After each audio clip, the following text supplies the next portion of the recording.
Hola, buenas noches. Boa noite, ¿no? Así creo que es en portugués. Yo soy Milagros Leiva, esto es Todo Se Sabe, y lo único que le tengo que decir es que todo está tranquilo, que el maremoto ya viene pronto.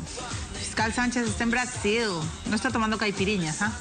Está haciendo acuerdos con la justicia brasileña, con la fiscalía, para ver cómo es la nuez. Por lo pronto ha salido una entrevista en Caretas del señor Mario Alvarado Flucker. ¿Quién es Mario Alvarado Flucker? El gerente general corporativo de Graña y Montero. Entonces, ¿qué dice el señor Alvarado? Que no sabía nada.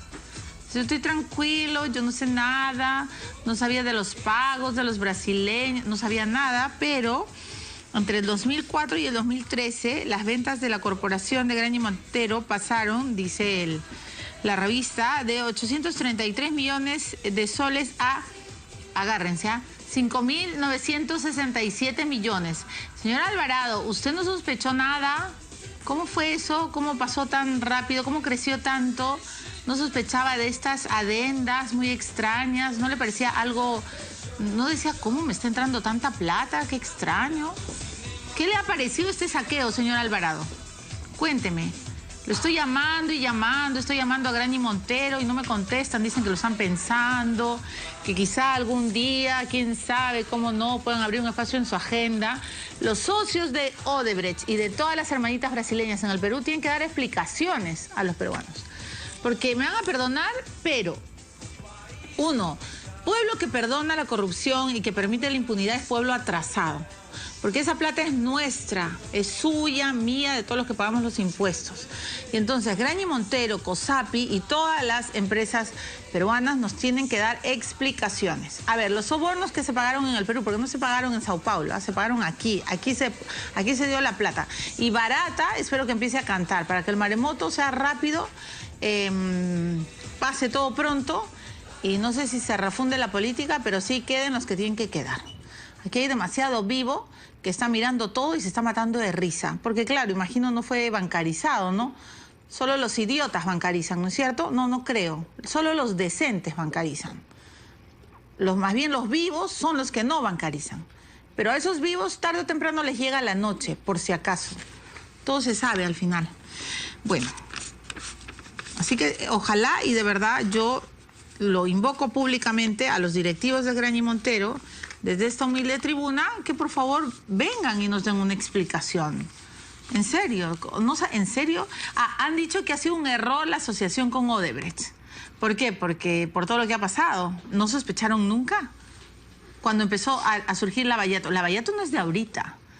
Lava-Jato en Brasil es un terremoto que tiene varios años. Cuando surgió Lava-Jato en Brasil, la gente de Graña y Montero no se les paró los pelos de punta y no dijeron, por Dios santo, ¿con quién nos hemos asociado? Mejor hacemos un comunicado público. No lo hicieron. Ninguna socia peruana lo hizo. Entonces, que nos digan ahora que no sabían, discúlpenme, pero es poco creíble. Porque el escándalo de Lava-Jato, de OAS, de Camargo y Correa, de Odebrecht, tiene largo tiempo el brasileño oprimido y a todos los periodistas realmente compungidos en Brasil, porque además había plata, ¿no? En el Perú también había plata y se la tiraron, se la pericotearon, se la metieron en los bolsillos. Y entonces empresas peruanas que veían que sus socias afuera estaban en problemas, ¿no se les paró los pelos de punta? No. Recién ahora dicen que es un error. Como el señor caradura de Odebrecht, que ha tenido la caradura de decir en el Diario de la República que todo lo que hizo Odebrecht en el Perú fueron errores. No, señores, no fueron errores, fueron delitos. El día que empiecen a reconocer que han delinquido, ese día vamos a volver a empezar toda esta historia y a volver a creer que en serio se arrepienten. Ustedes no cometieron errores, señores de Odebrecht. Ustedes saquearon al Estado peruano con malos funcionarios y se agarraron la plata de un pueblo que siempre espera progreso, modernidad, mejores carreteras, infraestructura. O sea, basta de vernos la cara de idiotas a todos. O sea, yo trabajo todo el mes para poder llevarme mi plata a mi casa, le pago a la SUNAT. Los señores camarógrafos que están acá hacen lo mismo, los productores, los directores, usted que me mira hace lo mismo. ¿Y qué? Vamos a ver cómo ahora los grandes, los poderosos se ríen y no hay nada. En Colombia acaban de atrapar a un viceministro. En Perú no hay nombres. Y la fiscalía va a paso de tortuga, no de samba. Y no solo eso, la señora Heredia, que está investigada por lavado de activos, se va a ir del Perú, ¿no es cierto? Yo no creo que el juez Carguancho vaya a cambiar el fallo que ha dado, porque ahora al fiscal Juárez se le ocurre que la señora Heredia y el señor Humala tienen que pedir permiso para irse. Todo esto es una vergüenza pública. ¿Y por qué es una vergüenza? Porque un fiscal ahora pide sin mayor sustento. Entonces, claro, el debido proceso, el juez Carguancho y todos los abogados se están riendo. ¿Y saben lo que están diciendo? Que el fiscal Juárez Atoche está actuando por presión mediática. ¿Por presión mediática? Pero si hace tiempo están las agendas, ¿qué presión mediática? Lo que pasa es que yo no puedo creer que la doctora Príncipe, cuando le dijo, tienes el caso en tus manos, el caso de tu vida en tus manos, lo haya dejado tan ligero. ¿Saben lo que va a pasar? Yo no sé cuándo estará viajando Heredia. Mañana, pasado, no sé. ¿Me interesa? A mí sí me interesa. ¿Me da cólera? No, a mí me da pena. Ni siquiera me da cólera. Me da pena. ¿Por qué? Porque Nadine Heredia era un activo político. Y era una persona que levantaba la voz todo el tiempo y decía, no a los corruptos, no al fujimorismo, no al aprismo. ¿No se acuerdan? ¿No se acuerdan cómo Ollanta Humala levantaba la bandera y decía, en mi gobierno nunca va a suceder nada de eso? ¿No se acuerdan cómo Nadine Heredia decía, yo me voy a quedar en el Perú a responder todo? No, no se va a quedar, se va a ir a Ginebra y se va a ir a la FAO. Y todos sus defensores que ahora nos están diciendo de que estamos contando otra historia, bueno, síganla contando, no importa. El presidente Toledo, que decía que tenía las manos limpias y que él no había hecho nada, su amigo Maiman tiene cuentas.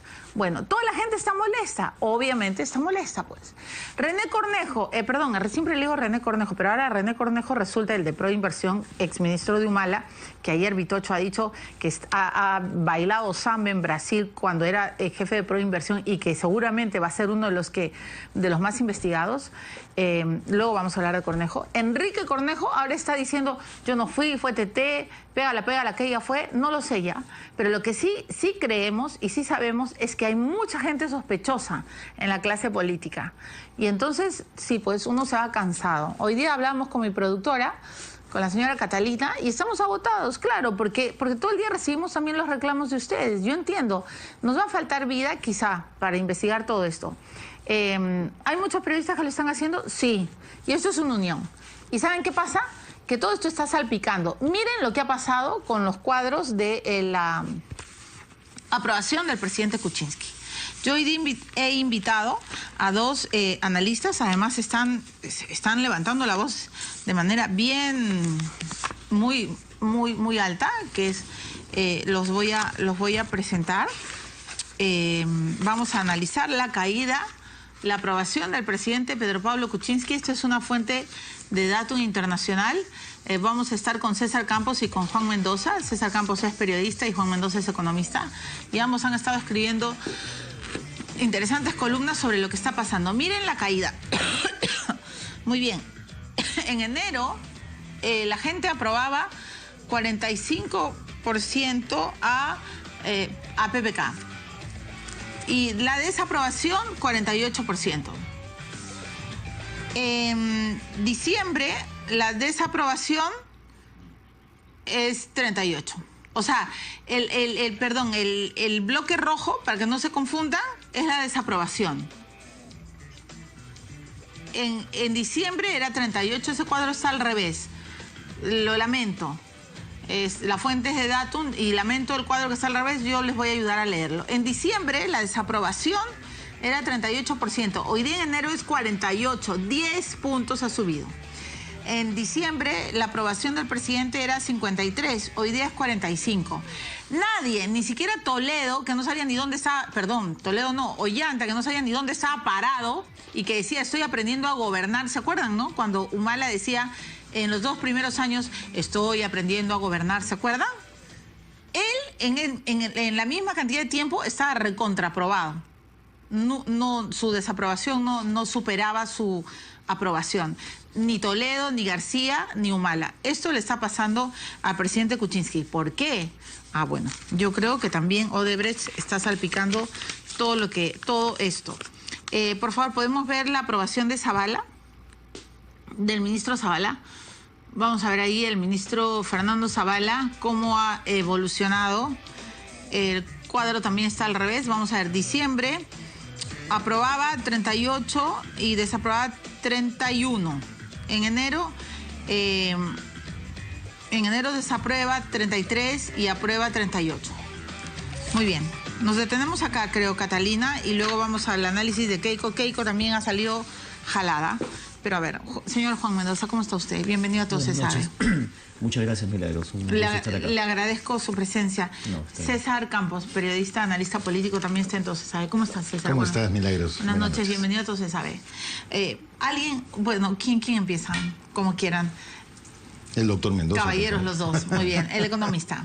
Gracias, Juan, ¿por qué esa caída tan fuerte de Pedro Pablo Kuczynski? ¿Cómo le explicas? Yo creo que tiene que ver con la corrupción y la reacción del gobierno frente a la corrupción, porque es lo que ha cambiado entre diciembre y enero. O sea, de hecho, la economía no está yendo tan bien como antes, pero no ha habido un cambio abrupto, ¿no? Y la economía todavía está creciendo más o menos rápido. Eso puede cambiar después, pero todavía no ha pasado. O sea, ¿sientes que Odebrecht ha salpicado? Sí, no solamente Odebrecht, sino la actitud del gobierno, porque frente a todas las empresas brasileñas. Porque hay que recordar que además de Odebrecht, hay muchas otras empresas brasileñas que ya las podemos llamar hoy día como corruptas. Porque no es que tenemos sospechas. Por ejemplo, Camargo y Correa. Exactamente. Camargo y Correa le dio platita a Maiman. Eso está comprobado. Y la justicia brasileña tiene en prisión a dueños y ejecutivos de estas empresas. OAS.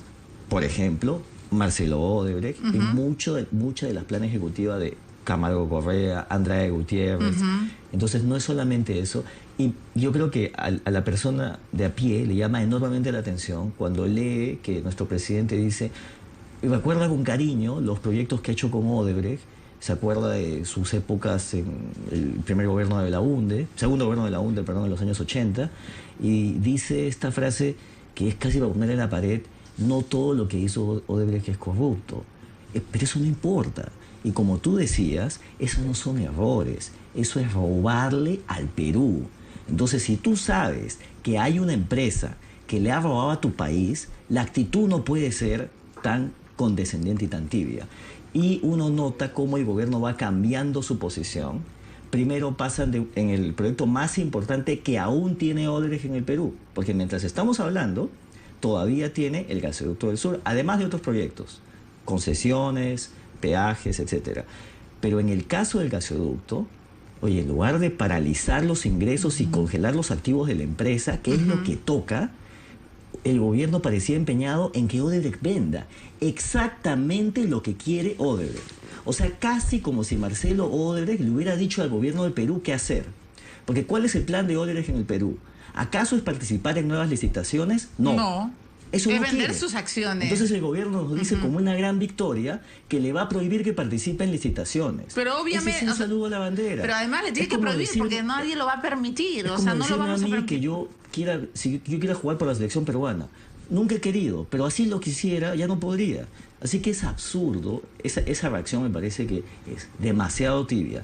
Y después pasamos a esta situación en que no se nota medidas efectivas para que haya sanción y para que no haya impunidad. Entonces, para ti, Juan, muy importante ha sido la actitud frente a este desborde mediático de las denuncias periodísticas. ¿Y le ha pasado la factura? Me parece que sí, porque cuando tú miras este proyecto, por ejemplo, no solo es que hay sospechas, porque Odebrecht es una empresa corrupta, sino que es un proyecto enormemente desfavorable a los intereses del país.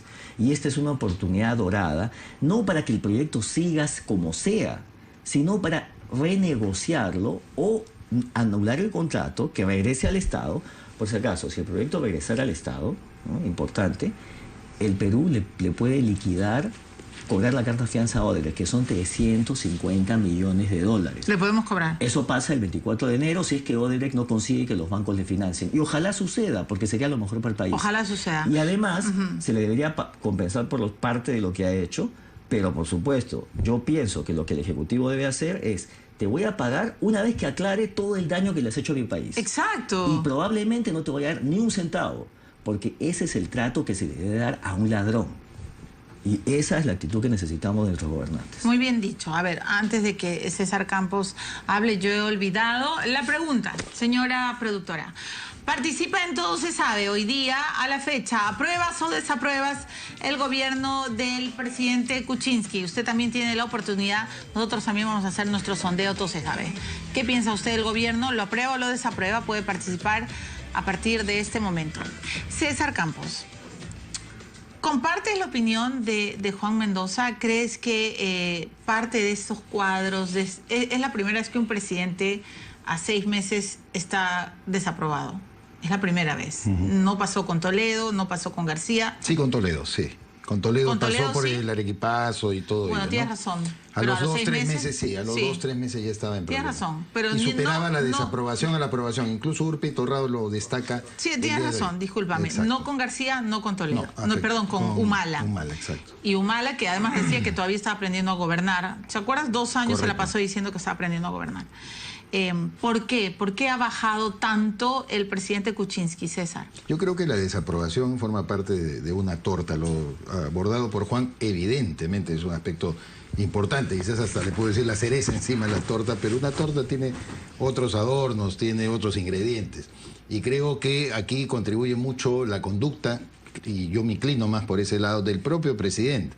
Somos un país paternalista que creemos, como alguna vez dijo Hernando de Soto, que no nombramos un presidente democrático sino un virrey, que tiene todas las atribuciones y el poder. Ese es el chip que tiene el peruano. Entonces, el liderazgo que han querido construirle su entorno al presidente Kuczynski se ha visto pues metido en un fracaso, porque en realidad es un hombre que no tiene control de sus expresiones, mete la pata a cada rato, como él mismo lo ha reconocido aquí en RPP el viernes pasado. Él lo atribuye a su franqueza, lo cual me permite todavía tener más dudas de cómo está él conformando sus medidas y cómo desarrolla su opinión, porque un mandatario no puede ser absolutamente franco, sino tiene que ser prudente, ¿no? Poníamos hace un rato contigo el ejemplo de un presidente de un directorio, ¿no?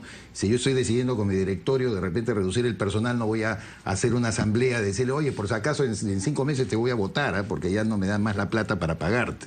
Entonces, la prudencia no ha caracterizado a Pedro Pablo Kuczynski, lo ha hecho caer en incoherencias, como el tema, por ejemplo, la expresión sobre Odebrecht. No es que de verdad que ha hecho cosas buenas, se parece mucho a un poquito de contrabando, no hace daño. No, expresiones, o sea, que ya vamos sumando y que probablemente vayamos olvidando porque ya son muchas.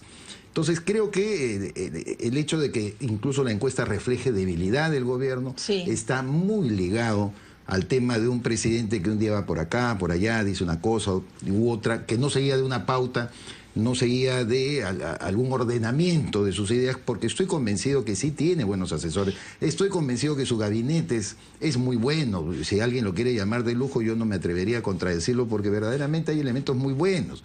Pero lo que falta es la coherencia, la identidad y, como bien dice Juan, medidas de corto plazo que además lo sienta la gente. Todo esto ahora, no estamos sintiendo en el corto plazo absolutamente Quiero nada. abonar en tu análisis un punto. Evidentemente y seguramente el presidente Kuczynski es un hombre franco, dice lo que piensa. Además es un hombre ejecutor, ¿no? Él ha estado acostumbrado a mandar, a decidir. No por gusto ha logrado lo que ha logrado en su carrera profesional. Sí, de acuerdo. O sea, miembro de varios directorios, primer ministro, ministro de Economía. Un ministro de Economía tiene que tener no solo la correa bien puesta, sino los pantalones. Claro. Porque decide finalmente cuál es el rumbo de un país. Y PPK lo ha demostrado. O sea, nos enrumbó por lo menos con el presidente Toledo. Pero quizá lo que tú estás diciendo es muy importante, porque él se está olvidando que él hoy es presidente de una república y que sus palabras pesan 5 veces más que la de cualquier otra persona.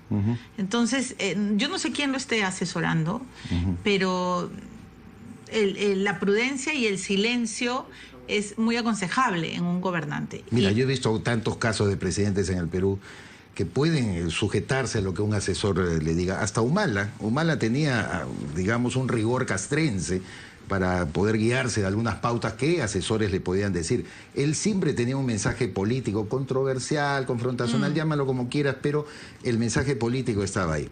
En cambio, en Kuczynski da la impresión como que él ya está en el sumum de lo que él ha podido lograr en su vida. ¿Y que no acepta consejos? Y que no los escucha, no los procesa, no los necesita. Oye, lo que nos ha dicho a nosotros los opinólogos, los periodistas, forma parte de su franqueza, ¿no? En realidad no toma en cuenta nada de lo que acá podemos estar conversando con un profesional tan distinguido como Juan, una periodista experimentada como yo que tengo 38 años en el periodismo y analizando precisamente política, y no para estar por un lado ni para el otro, sino centrando una opinión para que la gente pueda entender qué cosa está pasando. Entonces yo lo veo como un problema central para que sepamos esta factura que se ha pasado, un conjunto de elementos, pero básicamente la conducta errática del propio presidente, ¿no? ¿Qué le espera al Perú, Juan? He leído tus artículos, te he escuchado, eres muy crítico, pero yo estoy de tu lado. O sea, esto causa náuseas, ¿no? Porque para empezar hay como esta sensación, esta percepción quizá equivocada, no lo sabemos, de que la Fiscalía ha hecho un trato que nadie sabe los detalles, pero tenemos que confiar en que ha hecho un buen trato. Pero no tenemos ningún nombre, ningún investigador está pasando o desfilando por la Fiscalía, no. Y la clase política está asustada porque además todos auguran un maremoto, un terremoto grado 9, un cataclismo, pero sabemos que va a venir y no sabemos cuándo, cómo ni dónde. ¿Qué le va a pasar al Perú? Mira, yo creo que en la parte económica esto puede tener un efecto devastador por las consecuencias que efectivamente se pueden dar en la política, ¿no?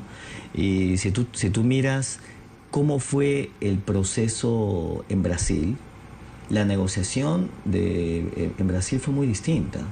Fue una vez que te atrapamos y te quitamos los proyectos, congelamos tus activos, congelamos tus ingresos, ahí negociamos. ¿Y cuándo han comenzado? No antes. ¿Cuándo han comenzado a negociar con Marcelo Odebrecht? Cuando Marcelo Odebrecht fue condenado a 19 años de prisión. Lo primero que hicieron fue detenerlo. Al dueño de Odebrecht. Ojalá tuviéramos eso acá. Al dueño que dijo que le preparen celdas a Dilma y a Lula. Pero Marcelo va a salir el próximo año. Bueno, está condenado a 19 años. Fue condenado en diciembre del 2015. Pero con la delación y con todo lo que está contando se le va... Vamos a ver a cuánto. Pero me parece que dar ese tipo de negociación, primero porque vas a recuperar plata, porque vas a demostrarle a la ciudadanía que no hay impunidad, es la correcta. Las empresas peruanas, ¿crees que sabían o no sabían? Porque Alvarado de Graña y Montero ha dado una entrevista donde él dice que no sabía nada. No sabemos si sabían o no sabían, pero yo creo que tendrían que haber sido muy cándidos para no sospechar que algo estaba pasando. Número uno, como tú has mencionado, el enorme número de adendas. Cuando tú miras la Interoceánica Sur, proyecto que empezó con el gobierno del presidente Toledo, en el que lamentablemente también participó PPK, que se dieron 3 decretos que si alguno de ellos fallaba, Odebrecht no podía participar. Casi, digamos, para que participe en el concurso. Ahí ha habido 22 adendas. Y el monto inicial, que era 800 millones de dólares, ha pasado a más de 2.000 millones de dólares. Entonces, imagínate que tú estás de socio de Odebrecht y eres inocente, simplemente te metiste como socio, ¿no? Y tú ves que, oye, este proyecto sube de precio, sube de precio, sube de precio. Uno tendría que, la suspicacia, ¿no? Tendría que despertar, ¿no? Y yo creo que hay que poner todas las balas en remojo, en particular los empresarios que han estado directamente con Odebrecht. Yo creo que lo mejor que deberían hacer para salvaguardar a sus empresas y la reputación de sus empresas es simplemente desligarse de cualquier tipo de asociación con una empresa Odebrecht o Camargo Correa, que ya sabemos que son ladrones, corruptos. Ese es el nombre. Y no son errores, es asaltar al Perú, así como han asaltado en Brasil, en Colombia, en República Dominicana, en Panamá. Es una multinacional de cometer delitos. Odebrecht y estas otras empresas. Y que no sabe permitir su presencia acá, ¿no? Por eso yo a veces por digo... Por supuesto, a perpetuidad, porque nosotros no somos Brasil, claro. Esa no es una empresa Mira nacional. lo que está pasando con el peaje de Puente Piedra, por Dios santo. Y lo último de los empresarios nacionales, a mí me gustaría saber qué dicen en AFIN. porque Odebrecht era miembro de AFIN. Y durante muchos años yo oía cómo nos hablaban de que hay que cerrar la enorme brecha de infraestructura, que son tantos miles de millones. Pero ¿sabes qué? Oye, ¿dónde está la brecha de los niños anémicos? De las escuelas que no se hacen, de los hospitales que no se hacen, gracias a que le estamos pagando todavía mientras estamos hablando a estas empresas. Porque tenemos sobrevaluación en la interoceánica, en el gasoducto, en una enorme cantidad de proyectos.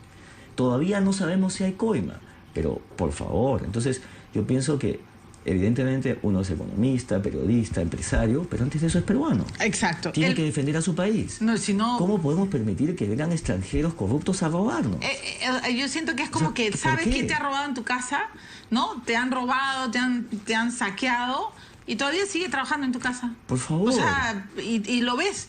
No, y tú lo que estás diciendo, ¿sabes qué? Vende tus cosas. Sí, y luego de ahí nos mandamos una carta y ahí vemos cómo hacemos. Te hago las maletas. Oye, y te llevo al aeropuerto. Dejas tus cosas acá. Así es. Te vas de mi país. Te largas. Te largas y después probablemente incluso te voy a demandar en tu país. Sí, y no te voy a dar ni un... Lo primero es que te expulso.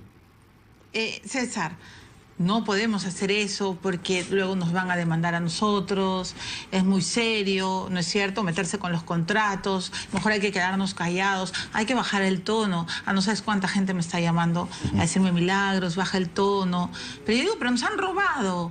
Y el papel de las empresas peruanas, ¿cómo es? Entonces, quiero saber tu opinión sobre las socias peruanas de todo este bailetón, de esta zamba de propinas. Dos cosas. Tú mencionaste en la introducción que de repente el dinero mal habido no estaba bancarizado. Por lo que yo he leído, he estado indagando, es muy probable que sí estuviera bancarizado. Y parte de este enmarañamiento algunos, que no existe, todos, es porque justamente se trataba de darle casi un cauce legal. Por eso muy bien dijo el fiscal Hamilton Castro en la conferencia de prensa en la que estuvo también Pablo Sánchez, el fiscal de la Nación, que en realidad ni siquiera ofrecían sus propias cuentas, ni las cuentas de sus hijos, de sus esposas. Entonces, de verdad se creó un sistema bastante perverso para poder darle un viso de legalidad. Entonces, no hablemos que no era un dinero, digamos, que estaba por el margen. Me queda claro que además ha habido todo un marco legal porque había un fondo para las propinas y hay cosas que han sido bancarizadas, tanto así que estamos descubriendo cosas por el sistema bancario de Estados Unidos y de Suiza. De acuerdo. Pero también ha llegado platita en maletines. Acuérdate de los doleiros. Claro. Se pegaban la plata. Sí, pues el caso OAS es tremendo. De OAS. O sea, por eso yo digo, OAS, se pegaban la plata. Es que me da cólera. A mí me probablemente indigna. era para pagarle al señor Luis Fabre, el famoso asesor de la campaña, ¿no? Porque los doleiros que han contado en la Comisión Pari, que venían pegados, como así como se pegan la coca, se pegaban dólares. Es gracioso leer ahora los Twitter de Fabre, ¿no? Ay, está dedicado al gran análisis del mundo. Fabre ahora él debe ser una de las personas que ya debería estar por lo menos investigada, declarando. Así es. Brasileño, por amor de Dios. O bueno, argentino-brasileño. ¿Quién le pagó que la vivió en campaña de la Francia? no revocatoria? Y vino y está ligado pues a la señora Susana Villarán y a todo su equipo que hicieron algunas cosas. Pero lo segundo yo creo peruanas, que me quería referir es justamente eso. Cuando dice el señor Alvarado, no hemos conocido nada, y él en su declaración, lo he leído en Semana Económica, alude a que el reparto se habría dado en Brasil. No, aquí había gente que repartía, había personas que estaban comprometidas. Y en tercer lugar, entonces, ¿qué pasó con las auditorías contables, no es cierto? Sí, porque si yo soy socio, pues en una auditoría me tienen que decir a dónde está yendo el dinero. Oye, dime tú, infórmame exactamente cuál es la ruta del dinero. Ayer Vitocho dijo que él no creía que solo se repartían utilidades, que él pensaba que si habían costos con los sobornos, también los costos se repartían. O sea, que le generaba muchas dudas que una empresa peruana no supiera que se había sobornado. Ahora, ¿quiénes lo sabían? Por eso, Nosotros. yo tengo la impresión que de repente comienzan a cortar las cabezas más chicas, ¿no? Estoy hablando de auditorías contables, entonces, no, el administrador no me avisó. Sí, claro. No, tal persona no me dijo. Él conoció, pero ¿sabe qué? Se cayó. Y la pita siempre se rompe por la parte más débil. Entonces van a ir a la cárcel un montón de contadores, ¿no es cierto?, diciendo que ellos no le informaron adecuadamente arriba. Bueno, son cosas como para hacer una pesquisa mucho más exacta, o sea, creo que yo. El maremoto viene, ¿no? Sí, por supuesto que Eso sí. sería lo peor. Gracias. Señor, eso sería lo peor, O sea, ¿no? lo Que peor solo es que, claro, porque los chivos expiatorios sean los más... Los chicos, ¿sabes cuál es la elección de eso? Si vas a robar, roba bien. Claro. Roben grande. Pero, ¿Ah? O sea, si vas querido Juan, se ha hecho un marco para robar. Exacto. O sea, como él dice, se ha creado un marco de legalidad hasta con leyes exprofesas para ti. O sea, ya pues, ¿no? Mejor todos vamos a saquear el Estado. Por favor. Hay plata. Increíble. No se pasen. Exactamente. ¿Qué cólera da? Señor, ¿qué dice su galleta? Vamos Bienvenido siempre a Todos se sabe. Siga además levantando la voz y diciendo las cosas como son. Yo por ¿Qué no dice tu saber galleta? comer, yo por ¿Te has no comido saber el comer eso, papelito? creo sí, lo he roto el papel. Esta es la primera vez que se rompe Ahí sí. Pero está bien, a ver, Necesito mis lentes además ¿qué para... dice? A ver, lo voy a leer. Sí. No sabes qué es. Uy, Yo sí, me tengo que sacar ya los lentes. Esto Allá. es bueno. Eres Ojalá. un buen partido. La estrella de la riqueza brilla sobre ti. De los dos, no puedo creer, no puede puedo ser. creerlo. Doctor Mendoza, deme trabajo, por favor. No, les ha tocado lo mismo a los dos. La estrella de la riqueza. Eso por venir acá, pues. Ya. Qué bueno, milagro. Usted es Eso un por buen venir partido, acá. usted es un buen partido. La Gracias. estrella de la riqueza habría sobre ambos, sobre ti la estrella prista, dice. Probablemente. No somos como Odebrecht, ¿no? Que tiró partido del Perú, como dicen en la canción. Y ese es un abuso, y los Es un peajes. Y No, el ¿sabe problema qué? es que, como decía González Prada hace más de 100 años, proyecto donde tú pones el dedo salta la pus. Sí. O sea, hace unos días me preguntaban en el Oceánica Norte, y la verdad yo no había investigado mucho el tema. Entonces dije, mira, la verdad no sé mucho de ese proyecto. Al día siguiente sale el informe de Contraloría que se dobló el precio. Donde pones el dedo, ves sale el- rutas de Lima, Sí, no, ves rutas línea amarilla. Te voy a invitar para hablar del proyecto por proyecto. Seguro que si agarras Olmo, si agarras Chacya también. Chavismo Entonces ya, chi. por favor. Señores, mucho pan por rebanar. Tengo que terminar este bloque. Me van a perdonar. Tengo más entrevistados. Viene Farid Cajat. Donald Trump. Se ha peleado con los periodistas, los actores de Hollywood. Ya le sacaron un videoclip, lo van a ver. Y luego viene el doctor de la Cruz, es el abogado de Belaún del Ocio. Ha llamado porque quiere su derecho a réplica, pero no está de acuerdo en cosas que ha dicho ayer la ministra Perestello en este programa. Y bueno, ustedes saben que en este programa yo sí creo en la réplica, así que después de Farid Cajat vendrá el abogado a decir, no sé, a dar su versión de los hechos. Ya, me voy a la pausa, ya regresamos. Esto es Todo se sabe.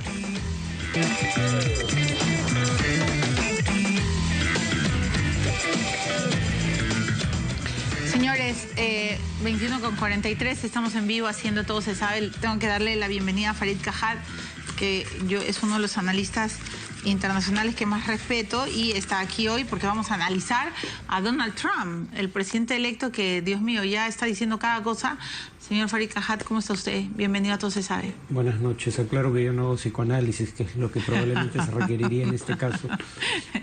De verdad, ¿no? Requiere una larga terapia. Pero buen arranque. Por favor, veamos juntos lo que ha ido sucediendo. Tenemos un material. Yo les prometí que les iba a enseñar lo que el presidente Trump le ha dicho al periodista de CNN. Se ha peleado con él en una tensa conferencia de prensa. Vamos a verlo. Sí, por favor, sí. Adelante, usted, por favor, sí. No, usted no, por favor, ¿qué es? Usted no. Su organización es terrible, por favor, usted no. Señor, yo quiero decirle, silencio, cállese. Él está haciendo una pregunta, usted cállese, no sea usted grosero, no sea grosero, no le voy a ceder la palabra a usted, Usted son noticias falsas, No, usted no tiene la palabra. Ya, eso le dice al corresponsal en la Casa Blanca de CNN y lo que todo el tiempo le está diciendo el periodista de CNN al presidente electo Donald Trump es que como él está atacando a la organización, porque para Donald Trump CNN es una cadena mentirosa que está transmitiendo información falsa, que en la campaña le jugó chueco y no le cree nada en Cristiano. Y entonces el periodista de CNN dice, pero ya que usted está atacando a la organización informativa a la que yo pertenezco, permítame hacerle una pregunta. Y por eso Donald Trump le dice, not you, no, tú no. Y luego le empieza a decir, don't be rude. que es no seas grosero. No sé si estoy traduciendo bien, pero es más o menos eso. No seas grosero y tu organización es mentirosa. Entonces, esto es lo que ha sucedido en la primera conferencia como presidente electo, que ha sido realmente tensa. Luego, no sé si ustedes han estado muy pendientes del discurso que dio la señora Meryl Streep en los Globos de Oro, en la ceremonia. Ella ha dicho, entre otras cosas, que le preocupa demasiado el presidente electo Donald Trump, porque a ella le causó gran congoja cómo se burló él, imitando además los movimientos de una persona que tiene habilidades especiales, y que ella cree que cuando una persona tiene poder y tiene estas actitudes, pues le da poder para que otros hagan lo mismo. Es decir, para que otros se burlen, por ejemplo, de una persona discapacitada, para que otros discriminen, para que otros sean violentos, y que ella está absolutamente en contra. ¿Qué ha pasado hoy día?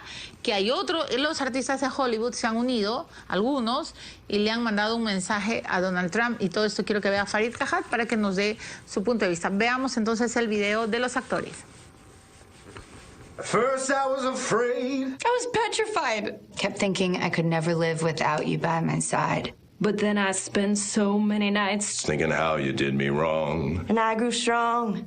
and I learned how to get along. And so you're back. You have to march from outer space. I just walked in to find you here with that sad look upon your face. I should have changed that stupid lock. I should have made you leave your key. If I'd known for just 1 second. You'd be back to bother me. Go on now, go. Walk out the door. Just turn around now. Because you're not welcome anymore. Bueno, eso, lo que ustedes han visto es la interpretación de I Will Survive, esta famosa canción de Gloria Gaynor, y que han visto a varios actores. Está Emma Stone, Natalie Portman, Amy Adams, varios que le están diciendo al presidente Trump: voy a sobrevivirte en cristiano. Por supuesto que al presidente electo todo esto le causa risa, ¿no? Dice además que Hollywood se confabuló contra él. ¿Qué va a pasar con Estados Unidos y el presidente electo Donald Trump, Farid? A ver, yo me temo que tener a Hollywood en contra para él es un activo. En un país muy polarizado, en estos casos cada quien habla a su propia audiencia, pero no logra persuadir a los que están en la vereda del frente. Y por ejemplo el discurso de Meryl Streep, yo creo que es la mejor actriz viva de Estados Unidos, probablemente, y creo que Trump merece ser criticado por muchas cosas. El tema, sin embargo, es que los actores de Hollywood son vistos como una élite autocomplaciente. O sea, como que la clase media le importa un pepino Hollywood. Claro, y los pobres, ¿no? Y cuando ella hablaba de los extranjeros que había en los Globos de Oro, todo el mundo entiende que esos no son los extranjeros contra los cuales enfiló sus baterías Trump, ¿no? Que ellos más bien pertenecen a un grupo privilegiado, siendo extranjeros en la sociedad americana. Pero además, cuando ella dice, si no fuera por el arte, digamos, que representamos, por ejemplo, los actores, solo habría para ver fútbol y artes marciales. El fútbol es algo que ve la plebe, ¿no? Y que no es digno de un público cultivado. Creo que era el mensaje equivocado. Creo que él merece eso y más. No creo que tenga el efecto que ella hubiese querido, es mi punto. Ok. O sea, ¿crees que fue al final un boomerang? Creo que puede ser un boomerang, sí. Creo que él se alimenta, es como lo hacía Chávez en Venezuela, salvando las distancias, busca la confrontación y... Además ha ganado con la confrontación. Claro, claro. Y además dividiendo el país, es una cosa muy curiosa, ¿no? Porque ¿qué cosa es esencial a todo populismo de derecha o de izquierda? Es el país se divide en dos grupos. Una élite que solo vela por sus propios intereses y una nación a la que esta élite le ha dado la espalda. Claro, que un hombre multimillonario pueda y flamboyante, digamos, hombre de medios, pueda parecer como la encarnación de la nación frente a esa élite, es una peculiaridad muy estadounidense. Cuando uno ve su gabinete, los que no son lobistas son banqueros de inversión, los que no son banqueros de inversión son empresarios petroleros o generales de alta graduación, o sea, de 5 estrellas, digamos. Sin embargo, por alguna razón, un sector de la sociedad americana lo vio a él como el que los encarna. ¿De qué se hartaron los estadounidenses para votar por Trump? Hay más de una razón. Hay quienes hablan del racismo como un factor. Yo no creo que sea el factor esencial.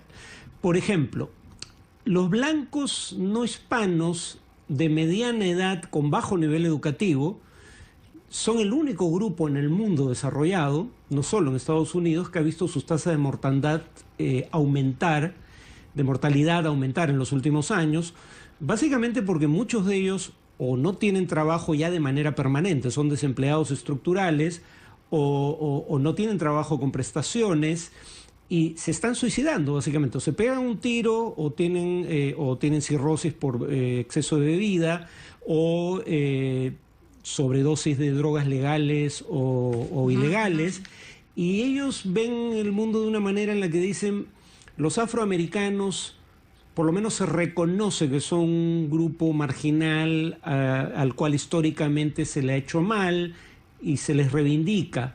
Los gays ahora tienen derecho a casarse, pero por ser blancos a nosotros nadie nos ve como un grupo en problemas. Claro, ese es un grupo muy específico, no es el electorado en general, pero Estados Unidos es un país que, si bien el nivel de ingreso promedio está creciendo, cuando uno ve cuál es el nivel de ingreso de la mitad más pobre, está estancado su nivel de ingreso en términos reales desde hace décadas, ¿no? 50% o más de los americanos no han visto crecer o han visto crecer marginalmente su ingreso en 30 o 40 años.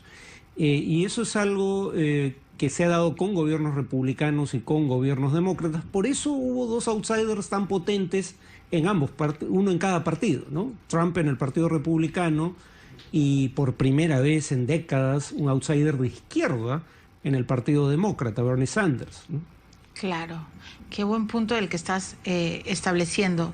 El Obamacare es uno de los grandes misiles que ha empezado a disparar el presidente Trump.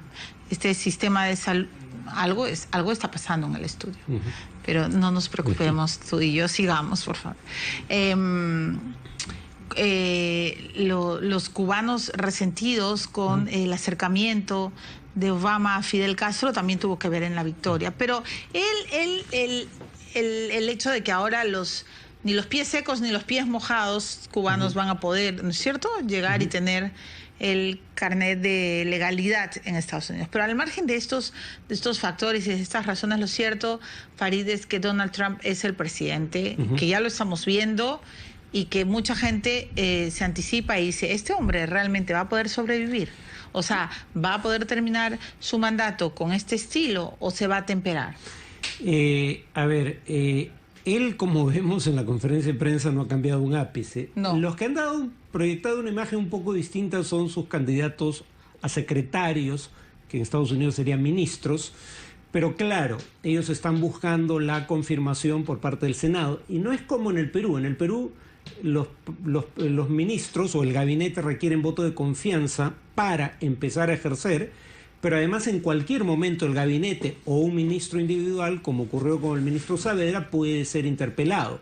Puede ser llamado al Congreso para rendir cuentas y dependiendo del criterio de la mayoría puede ser interpelado. En Estados Unidos se requiere la confirmación, o sea, el voto de confianza, pero una vez que tienes el voto de confianza el Congreso ya no te puede interpelar. Entonces tú puedes mentir descaradamente en el Congreso. Por ejemplo, Sessions, que creo que es el candidato a fiscal general, o sea, algo así como ministro de Justicia, ha dicho cosas que son totalmente contrarias a las que ha dicho a lo largo de su vida. Pero el tema es, hay mayoría republicana en el Senado, y una vez confirmado en el cargo, el Senado ya no lo puede remover. Entonces, ¿qué tanto creer en lo que han dicho?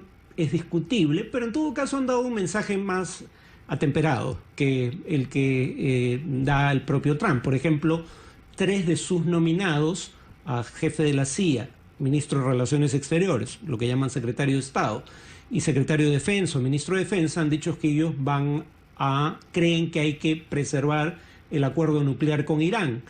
Algunos de ellos decían que había que eliminarlo antes de las elecciones, ¿no? Pero ahora han cambiado de discurso en el proceso de confirmación. Ahora, yo creo que eso es lo más sensato. Ojalá ese sea el discurso que prevalezca. Pero Farid, no... el presidente Trump deslegitima sus agencias.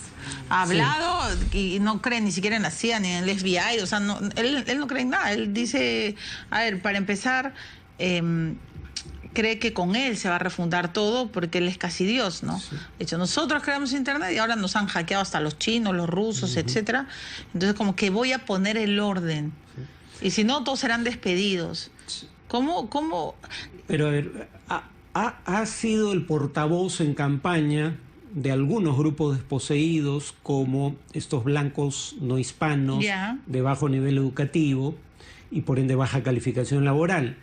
Pero al repudiar el Obamacare sin tener claro con qué lo van a reemplazar, los va a afectar a ellos, algunos de los cuales han adquirido seguro médico por primera vez gracias al programa de subsidios que implica el Obamacare.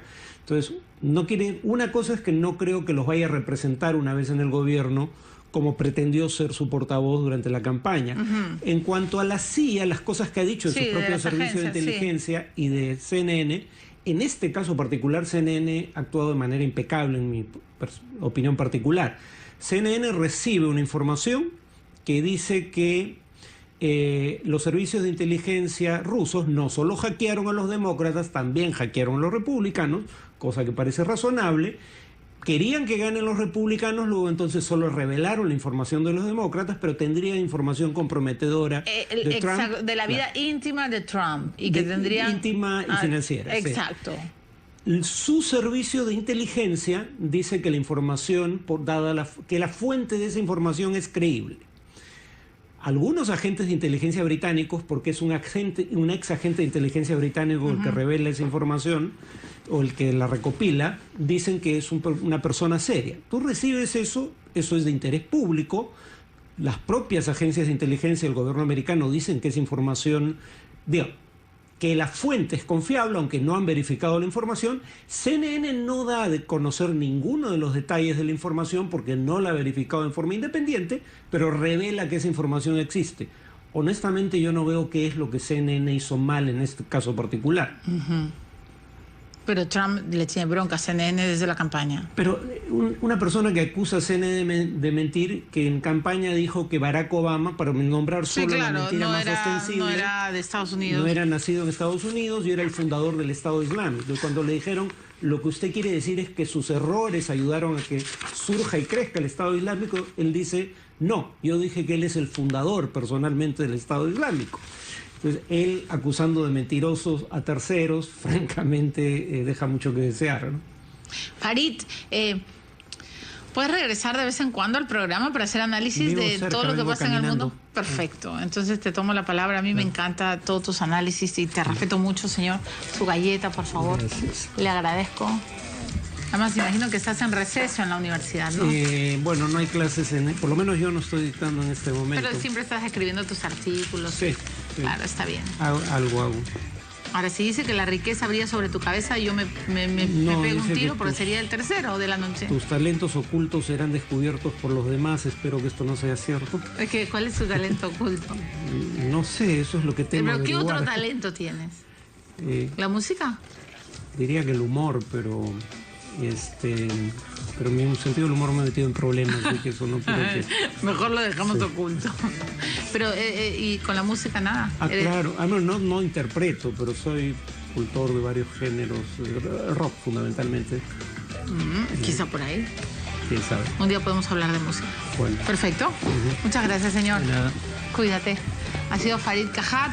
Me voy a la pausa y ayer la señora Marisol Perestello, la ministra de Justicia, dijo varias cosas sobre la situación de Martín Belaúnde Ocio. Su abogado, Luis de la Cruz, quiere un derecho a réplica y se lo vamos a dar después de la pausa. Ya regresamos.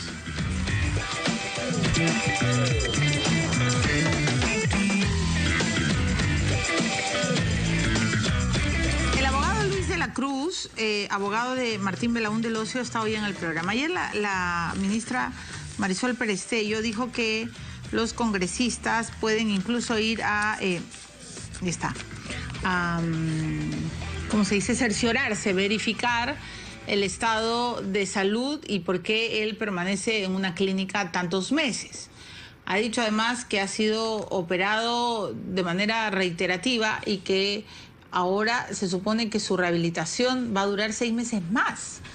Pero, a ver, entró por unos problemas de salud, dijo la ministra Perestello, y terminó con otros. E incluso hay quienes dicen entre líneas que Belaúnde Locio se operó a propósito.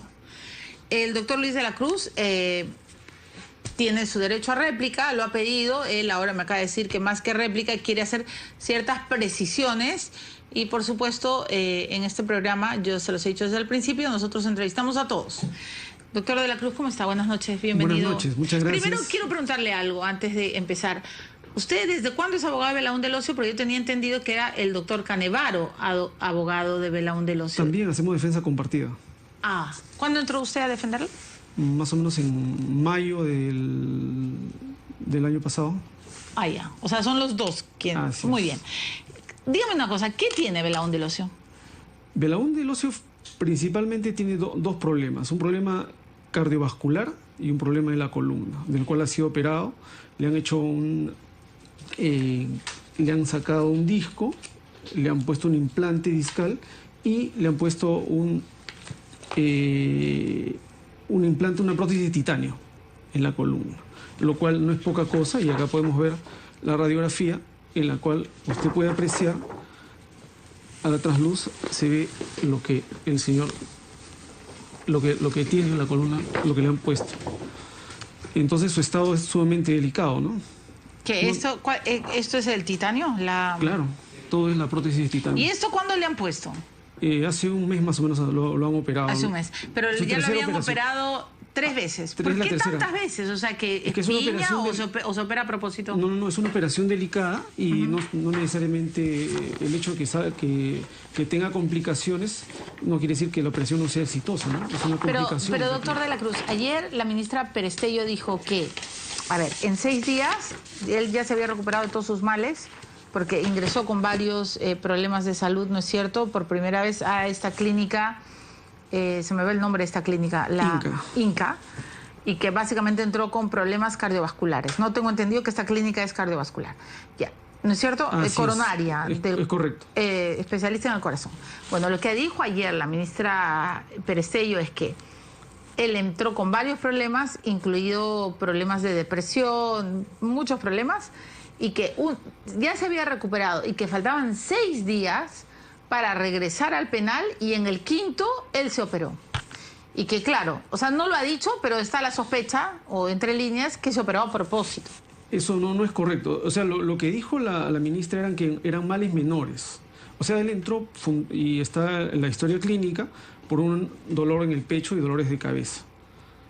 Producto del duro régimen que él tenía, ¿no? No olvidemos que, a ver, él viene al Perú y está dispuesto a colaborar con la justicia, y a él lo pone en un régimen cerrado completamente, aislado, en un pabellón aislado, solo, no tiene compañeros de celda, no tiene compañeros de cuartos, y está totalmente aislado.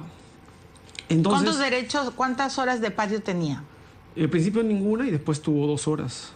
¿En principio ninguna? Ninguna, completamente duro. En algún momento... Entonces él no comía la comida del penal porque, ¿por qué? Porque sufrió amenazas ahí. ¿Amenazas de quién? Del personal del INPE. Y posteriormente... ¿Amenazas de qué? O sea, lo estaban hostigando. Y posteriormente, cuando estaba en la clínica, también el director del penal fue a visitarlo unos promedio de 40 veces. Inclusive un día fue 2 veces. Un mismo día fue 2 veces a presionarlo. ¿El director del penal de Ancón? El exdirector, así es. Y hay una denuncia que se ha interpuesto ante el doctor. ¿Y lo presionaba? O sea, ¿qué le decía? No, llevó un documento con el fin de que él diga que lo que él había firmado en ese momento a nivel del Congreso y a nivel de la Fiscalía, como que se le estaba retractando. Ok, pero a ver, eso es una banda y hay otra. Esa es la banda jurídica, judicial, penitenciaria, pero yo quiero hablar en este momento de la salud. Yo recuerdo que además, no sé si fue en Radio Exitosa cuando trabajaba o en Canal N, ya no recuerdo bien, pero sí tengo grabada en la memoria que en algún momento yo comenté que el sistema penitenciario, las condiciones carcelarias de Belaúnde del Ocio eran peor que las de Abimael Guzmán. Usted me está diciendo que tenía primero nada de patio, luego 2 horas de patio. A mí me contestaron las autoridades que como Belaúnde del Ocio se había fugado 2 veces, bueno, lo siento, pero eran consecuencias agravadas de sus actos. Las condiciones de Belaúnde del Ocio creo que no han cambiado, ¿no es cierto? Siguen un régimen, cerrado, solo recibe visita de su familia. Y es más, o sea, es el único de los 100 que mencionó la ministra, las 100 personas que están en un régimen de atención hospitalaria externa, es el único que tiene un régimen del INPE dentro del régimen hospitalario que viene. Es el único. ¿Cómo que es el único? No entiendo. O sea, no hay otra persona presa que esté en un hospital o en una clínica que tenga personal del INPE bajo el mismo régimen que el que tienen en el penal. Bueno, es que imagino que sospecharán que si no lo cuidan se vuelve a fugar. Pero aparte de eso, hay 3 unidades de la policía, 3, no solamente una, son 3 unidades de la policía que lo están cuidando. Ya, doctor de la Cruz, usted comprenderá que con los antecedentes de Belaúnde del Ocio se curan en salud, ¿no? Bueno, es que todo eso ha sido a pedido... ¿De quién? Del INPE. El INPE es el que ha empezado... Y ahí usted dice que el INPE iba y presionaba a Belaúnde del Ocio para que variara sus testimonios. ¿A pedido de quién? ¿A presión de quién? ¿De Nadine? Bueno, se entiende que es a pedido... No lo puedo precisar, pero hay un documento que se ha presentado una denuncia contra este señor, contra el director del penal. Como les digo, ha ido más de 40 veces. Un día fue 2 veces el mismo. O sea, un día fue 2 veces. La pregunta es, ¿Belaúnde del Ocio está cantando o está en silencio? Él está colaborando con los fiscales que van y piden colaboración de él. Él está... Y eso lo pueden dar fe los fiscales que han ido a buscarlo. O sea, está hablando con los fiscales. Sí, ya. Por supuesto. Punto 2. ¿Quién le paga la clínica a Belaúnde del Ocio? ¿Cuánto tiempo está en la clínica? Más o menos 9 meses. 9 meses. Estar 9 meses en una clínica es una inversión...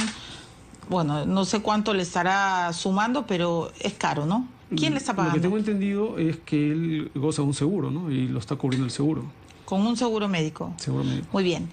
¿Qué tiene hoy Belaúnde del Ocio? Porque la señora ministra ayer ha dicho que quizá tiene para 6 meses más. ¿Qué es lo que tiene? Por eso le vuelvo a repetir. O sea, el problema que él tenía...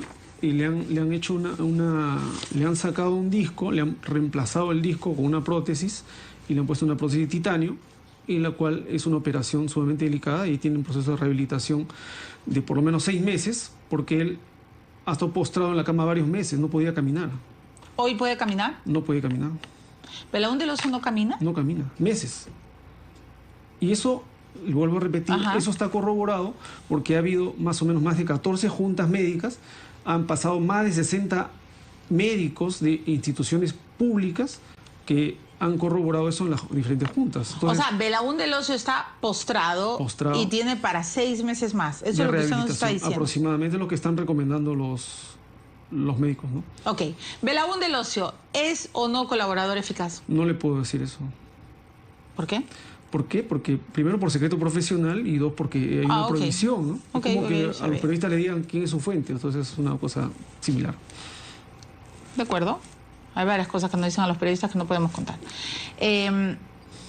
Señor de la Cruz, ¿en qué condición está el proceso de Belaúnde del Ocio? O sea, ¿está ya a punto de ser sentenciado? Estoy hablando del caso de la Centralita, con el fiscal Chirre. Claro. ¿Me puede, solo me está ganando el tiempo? Sí, me imagino. Pero ¿me puede resumir así en conciso en qué está la situación judicial? El proceso, la investigación técnicamente acabaría en octubre de este año. ¿En octubre? Pero no olvidemos que a partir... O sea, en octubre se le da la sentencia. No, en octubre termina la investigación. Ah, y recién comienza que... Recién la etapa intermedia y después vendría el juicio oral. Ok. ¿Cuántos años se está investigando? 5 años. ¿5 años se está investigando la Centralita? 5 años. ¿Cómo que 5 años? 5 años tiene la investigación. Y no olvidemos que en mayo el señor se vencen los 36 meses decretados para el señor César Álvarez y 40 personas más. Entonces todos ellos van a salir en libertad. Y es más, ya fue requerido por el juez en una audiencia, le requirió al fiscal que tanto tiempo y no formulaba una acusación. Yo entiendo que es porque no tiene un caso serio, ¿no? O sea que, a ver, ¿cuándo me ha dicho que empieza cuándo termina la investigación? La investigación preparatoria termina en octubre. Octubre, perdón. O sea que a partir de octubre, más o menos, ¿cuándo se le va a dictar una sentencia a Belón del Ocio? A partir de octubre, el fiscal tiene más o menos 15 días, se entiende, para que formule acusación o no formule acusación. Ok. Y de ahí empezaría el juicio oral de formular acusación, ¿no? O sea que más o menos en el 2018 nos enteraremos. Si es que va a haber acusación. Ok. Me van a cortar la cabeza si no termino la entrevista porque ayer me he pasado demasiado de tiempo. Señor de la Cruz, ¿quién está protegiendo a Belón del Ocio? Nadie, por favor. Como le vuelvo a repetir, es el único procesado que tiene un régimen cerrado en su calidad de hospitalizado y además viene siendo hostigado. Eso es lo que quiero decir. Belón del Ocio recibió mensajeros, no sé, alguien enviado por Ollantúmalo o Nadine Heredia en la cárcel. No sé si mensajeros, pero la única persona que fue este director y que fue a presionarlo, ¿no? Para que cambie sus testimonios. Para que se retracte, así es un documento. Le presentó un documento para que se retracte. Ok. Bueno, muchas gracias, doctor de la Cruz, por venir al programa, entonces sabe. ¿Usted sigue siendo abogado de López Meneses? Sí, claro, desde el 2001 soy abogado. Por favor, ¿le puede decir a López Meneses cuándo me va a dar la entrevista? Que me prometió. Le voy a hacer presente. Por favor, hágaselo presente, porque hace tiempo lo paro persiguiendo. Esta es la respuesta antes de despedir al doctor de la Cruz. Participa entonces, sabe. A la fecha, ¿apruebas o desapruebas el gobierno de PPK? No puedo creerlo. ¿También está desaprobado? 47% aprueba, 53% desaprueba. Señorita Catalina, productora, más o menos el número de 53% desaprueba PPK. O sea, que... Doctor de la Cruz, bienvenido siempre a Todos Se Saben. Muchas gracias por venir acá. Hasta luego. Me voy, ya tengo que terminar el programa. Nos volvemos a encontrar el lunes y les prometo que vamos a seguir tratando de entrevistar a los directivos de las compañías peruanas, socias de las empresas brasileñas en el Perú. Para empezar, a los directivos de Graña y Montero. Ojalá y de verdad acepten venir a este programa.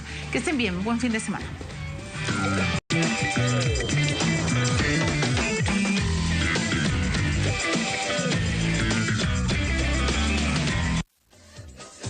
Hola, buenas noches.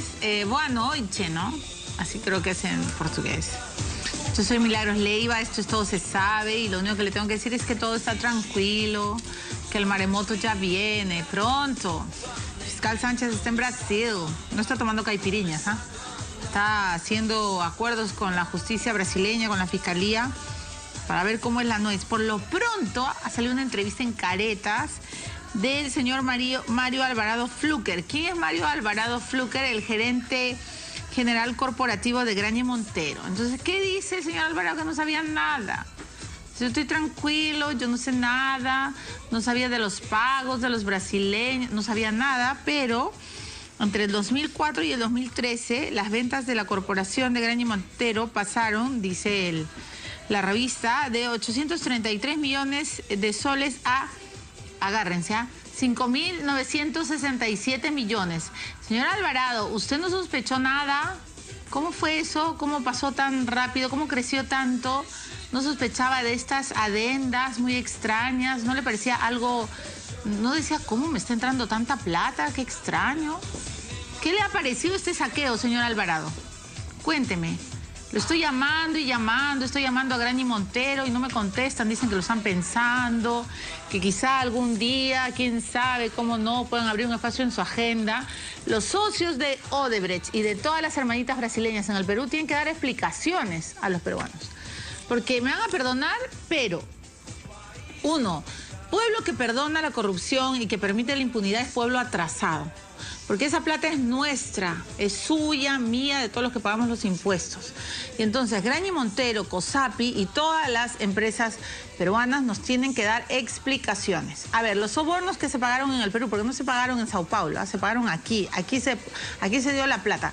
Y barata, espero que empiece a cantar, para que el maremoto sea rápido, pase todo pronto, y no sé si se refunde la política, pero sí queden los que tienen que quedar.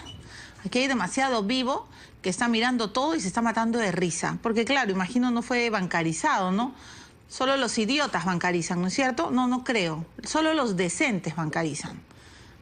Más bien los vivos son los que no bancarizan. Pero a esos vivos tarde o temprano les llega la noche, por si acaso. Todo se sabe al final.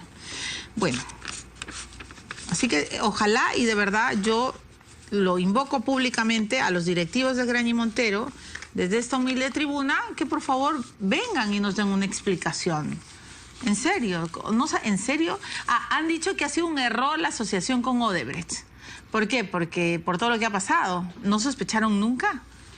Cuando empezó a surgir Lava-Jato. Lava-Jato no es de ahorita. Lava-Jato en Brasil es un terremoto que tiene varios años. Cuando surgió Lava-Jato en Brasil, la gente de Graña y Montero no se les paró los pelos de punta y no dijeron, por Dios santo, ¿con quién nos hemos asociado? Mejor hacemos un comunicado público. No lo hicieron. Ninguna socia peruana lo hizo. Entonces, que nos digan ahora que no sabían, discúlpenme, pero es poco creíble. Porque el escándalo de Lava-Jato, de OAS, de Camargo y Correa, de Odebrecht, tiene largo tiempo el brasileño oprimido y a todos los periodistas realmente compungidos en Brasil, porque además había plata, ¿no? En el Perú también había plata y se la tiraron, se la pericotearon, se la metieron en los bolsillos. Y entonces empresas peruanas que veían que sus socias afuera estaban en problemas, ¿no se les paró los pelos de punta? No. Recién ahora dicen que es un error. Como el señor caradura de Odebrecht, que ha tenido la caradura de decir en el Diario de la República que todo lo que hizo Odebrecht en el Perú fueron errores. No, señores, no fueron errores, fueron delitos. El día que empiecen a reconocer que han delinquido, ese día vamos a volver a empezar toda esta historia y a volver a creer que en serio se arrepienten. Ustedes no cometieron errores, señores de Odebrecht. Ustedes saquearon al Estado peruano con malos funcionarios y se agarraron la plata de un pueblo que siempre espera progreso, modernidad, mejores carreteras, infraestructura. O sea, basta de vernos la cara de idiotas a todos. O sea, yo trabajo todo el mes para poder llevarme mi plata a mi casa, le pago a la SUNAT. Los señores camarógrafos que están acá hacen lo mismo, los productores, los directores, usted que me mira hace lo mismo. ¿Y qué? Vamos a ver cómo ahora los grandes, los poderosos se ríen y no hay nada. En Colombia acaban de atrapar a un viceministro. En Perú no hay nombres. Y la fiscalía va a paso de tortuga, no de samba. Y no solo eso, la señora Heredia, que está investigada por lavado de activos, se va a ir del Perú, ¿no es cierto? Yo no creo que el juez Carguancho vaya a cambiar el fallo que ha dado, porque ahora al fiscal Juárez se le ocurre que la señora Heredia y el señor Humala tienen que pedir permiso para irse. Todo esto es una vergüenza pública. ¿Y por qué es una vergüenza? Porque un fiscal ahora pide sin mayor sustento. Entonces, claro, el debido proceso, el juez Carguancho y todos los abogados se están riendo. ¿Y saben lo que están diciendo? Que el fiscal Juárez Atoche está actuando por presión mediática. ¿Por presión mediática? Pero si hace tiempo están las agendas, ¿qué presión mediática? Lo que pasa es que yo no puedo creer que la doctora Príncipe, cuando le dijo, tienes el caso en tus manos, el caso de tu vida en tus manos, lo haya dejado tan ligero. ¿Saben lo que va a pasar? Yo no sé cuándo estará viajando Heredia. Mañana, pasado, no sé. ¿Me interesa? A mí sí me interesa. ¿Me da cólera? No, a mí me da pena. Ni siquiera me da cólera. Me da pena. ¿Por qué? Porque Nadine Heredia era un activo político. Y era una persona que levantaba la voz todo el tiempo y decía, no a los corruptos, no al fujimorismo, no al aprismo. ¿No se acuerdan? ¿No se acuerdan cómo Ollanta Humala levantaba la bandera y decía, en mi gobierno nunca va a suceder nada de eso? ¿No se acuerdan cómo Nadine Heredia decía, yo me voy a quedar en el Perú a responder todo? No, no se va a quedar, se va a ir a Ginebra y se va a ir a la FAO. Y todos sus defensores que ahora nos están diciendo de que estamos contando otra historia, bueno, síganla contando, no importa. El presidente Toledo, que decía que tenía las manos limpias y que él no había hecho nada, su amigo Maiman tiene cuentas. Bueno, toda la gente está molesta, obviamente está molesta, pues. René Cornejo, perdón, siempre le digo René Cornejo, pero ahora René Cornejo resulta el de Proinversión, exministro de Humala, que ayer Vitocho ha dicho que ha bailado samba en Brasil cuando era jefe de Proinversión y que seguramente va a ser uno de los más investigados. Luego vamos a hablar de Cornejo. Enrique Cornejo ahora está diciendo, yo no fui, fue TT, pégala, que ella fue, no lo sé ya. Pero lo que sí creemos y sí sabemos es que hay mucha gente sospechosa en la clase política. Y entonces, sí, pues uno se va cansado. Hoy día hablamos con mi productora, con la señora Catalina, y estamos agotados, claro, porque todo el día recibimos también los reclamos de ustedes. Yo entiendo, nos va a faltar vida quizá para investigar todo esto. ¿Hay muchos periodistas que lo están haciendo? Sí, y esto es una unión. ¿Y saben qué pasa? Que todo esto está salpicando. Miren lo que ha pasado con los cuadros de la aprobación del presidente Kuczynski. Yo hoy he invitado a dos analistas, además están levantando la voz de manera muy alta, que es los voy a presentar. Vamos a analizar la caída, la aprobación del presidente Pedro Pablo Kuczynski. Esta es una fuente de Datum Internacional. Vamos a estar con César Campos y con Juan Mendoza. César Campos es periodista y Juan Mendoza es economista. Y ambos han estado escribiendo interesantes columnas sobre lo que está pasando. Miren la caída. Muy bien. En enero la gente aprobaba 45% a PPK. Y la desaprobación, 48%. En diciembre, la desaprobación es 38%. O sea, el bloque rojo, para que no se confunda, es la desaprobación. En diciembre era 38%, ese cuadro está al revés. Lo lamento. La fuente es de Datum y lamento el cuadro que está al revés, yo les voy a ayudar a leerlo. En diciembre la desaprobación era 38%, hoy día en enero es 48%, 10 puntos ha subido. En diciembre la aprobación del presidente era 53%, hoy día es 45%. Nadie, ni siquiera Toledo, que no sabía ni dónde estaba, perdón, Toledo no, Ollanta, que no sabía ni dónde estaba parado y que decía, estoy aprendiendo a gobernar, ¿se acuerdan, no? Cuando Humala decía, en los 2 primeros años estoy aprendiendo a gobernar, ¿se acuerdan? Él, en la misma cantidad de tiempo, estaba recontraprobado. Su desaprobación no superaba su aprobación. Ni Toledo, ni García, ni Humala. Esto le está pasando al presidente Kuczynski. ¿Por qué? Ah, bueno, yo creo que también Odebrecht está salpicando todo esto. Por favor, ¿podemos ver la aprobación de Zavala? Del ministro Zavala.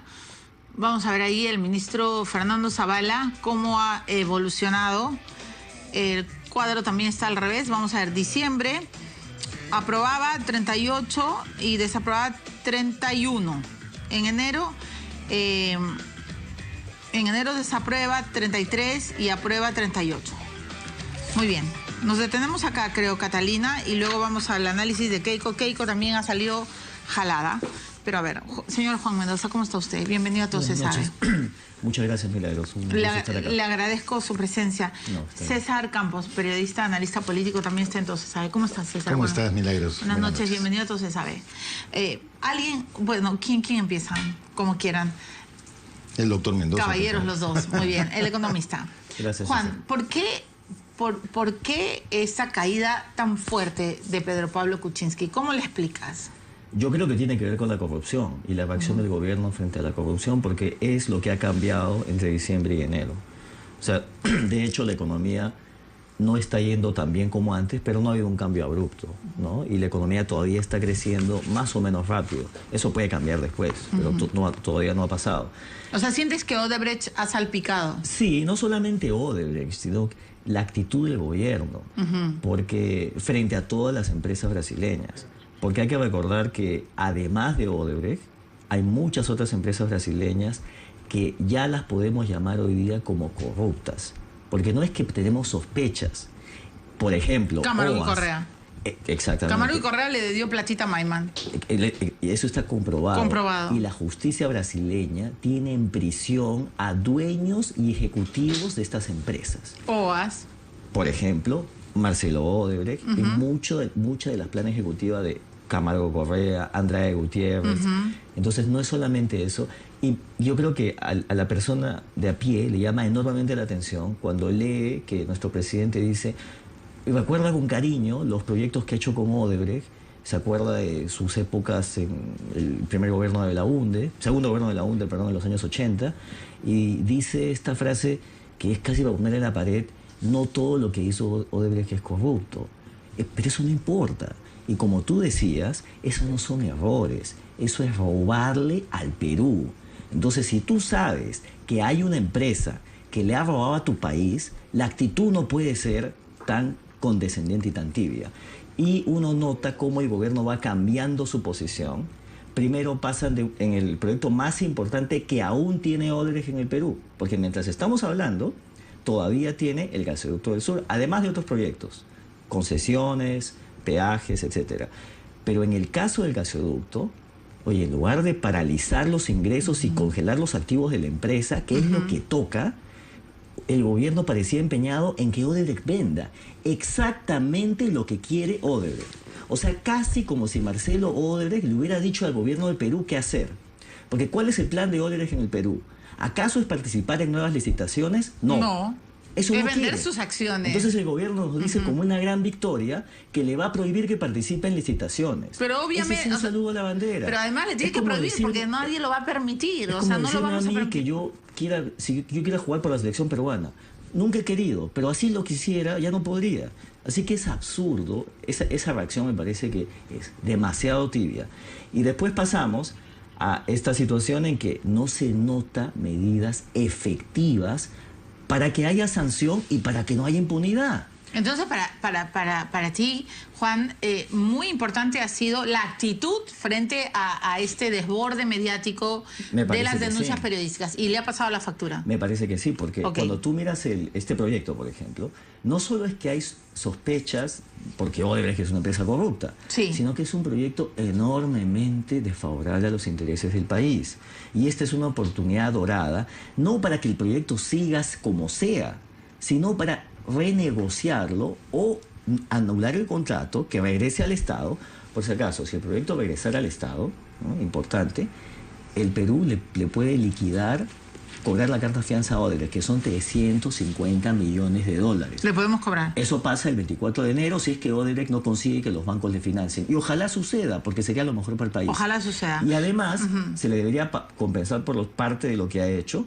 Pero, por supuesto, yo pienso que lo que el Ejecutivo debe hacer es: te voy a pagar una vez que aclare todo el daño que le has hecho a mi país. Exacto. Y probablemente no te voy a dar ni un centavo, porque ese es el trato que se le debe dar a un ladrón.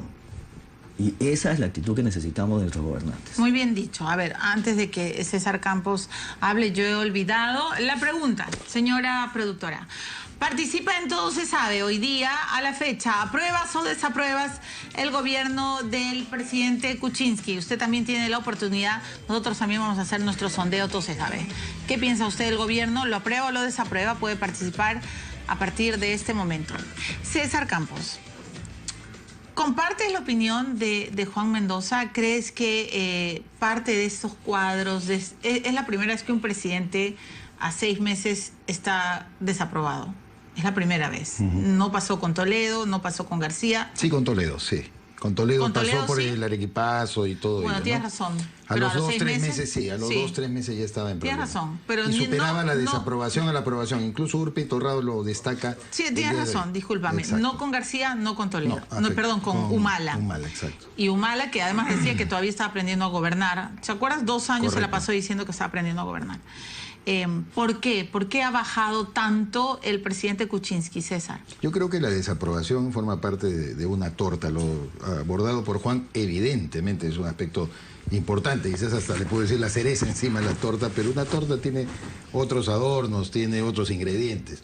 Y creo que aquí contribuye mucho la conducta, y yo me inclino más por ese lado, del propio presidente. Somos un país paternalista que creemos, como alguna vez dijo Hernando de Soto, que no nombramos un presidente democrático sino un virrey, que tiene todas las atribuciones y el poder. Ese es el chip que tiene el peruano. Entonces, el liderazgo que han querido construirle su entorno al presidente Kuczynski se ha visto pues metido en un fracaso, porque en realidad es un hombre que no tiene control de sus expresiones, mete la pata a cada rato, como él mismo lo ha reconocido aquí en RPP el viernes pasado. Él lo atribuye a su franqueza, lo cual me permite todavía tener más dudas de cómo está él conformando sus medidas y cómo desarrolla su opinión, porque un mandatario no puede ser absolutamente franco, sino tiene que ser prudente, ¿no? Poníamos hace un rato contigo el ejemplo de un presidente de un directorio, ¿no?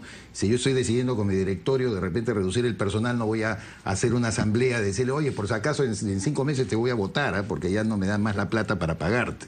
Entonces, la prudencia no ha caracterizado a Pedro Pablo Kuczynski, lo ha hecho caer en incoherencias, como el tema, por ejemplo, de la expresión sobre Odebrecht. No es que de verdad que ha hecho cosas buenas, se parece mucho a un poquito de contrabando, no hace daño. No, expresiones, o sea, que ya vamos sumando y que probablemente vayamos olvidando porque ya son muchas. Entonces, creo que el hecho de que incluso la encuesta refleje debilidad del gobierno está muy ligado al tema de un presidente que un día va por acá, por allá, dice una cosa u otra, que no seguía de una pauta, no seguía de algún ordenamiento de sus ideas, porque estoy convencido que sí tiene buenos asesores. Estoy convencido que su gabinete es muy bueno. Si alguien lo quiere llamar de lujo, yo no me atrevería a contradecirlo, porque verdaderamente hay elementos muy buenos. Pero lo que falta es la coherencia, la identidad y, como bien dice Juan, medidas de corto plazo que además lo sienta la gente. Todo esto ahora, no estamos sintiendo en el corto plazo absolutamente. Quiero abonar en tu análisis un punto. Evidentemente y seguramente el presidente Kuczynski es un hombre franco, dice lo que piensa. Además es un hombre ejecutor, ¿no? Él ha estado acostumbrado a mandar, a decidir. No por gusto ha logrado lo que ha logrado en su carrera profesional. Sí, de acuerdo. O sea, miembro de varios directorios, primer ministro, ministro de Economía. Un ministro de Economía tiene que tener no solo la correa bien puesta, sino los pantalones. Claro. Porque decide finalmente cuál es el rumbo de un país. Y PPK lo ha demostrado. O sea, nos enrumbó por lo menos con el presidente Toledo.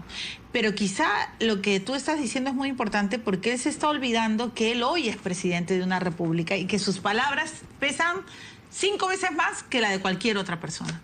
Entonces, yo no sé quién lo esté asesorando, pero la prudencia y el silencio es muy aconsejable en un gobernante. Mira, yo he visto tantos casos de presidentes en el Perú que pueden sujetarse a lo que un asesor le diga. Hasta Humala tenía, digamos, un rigor castrense para poder guiarse de algunas pautas que asesores le podían decir. Él siempre tenía un mensaje político controversial, confrontacional, llámalo como quieras, pero el mensaje político estaba ahí.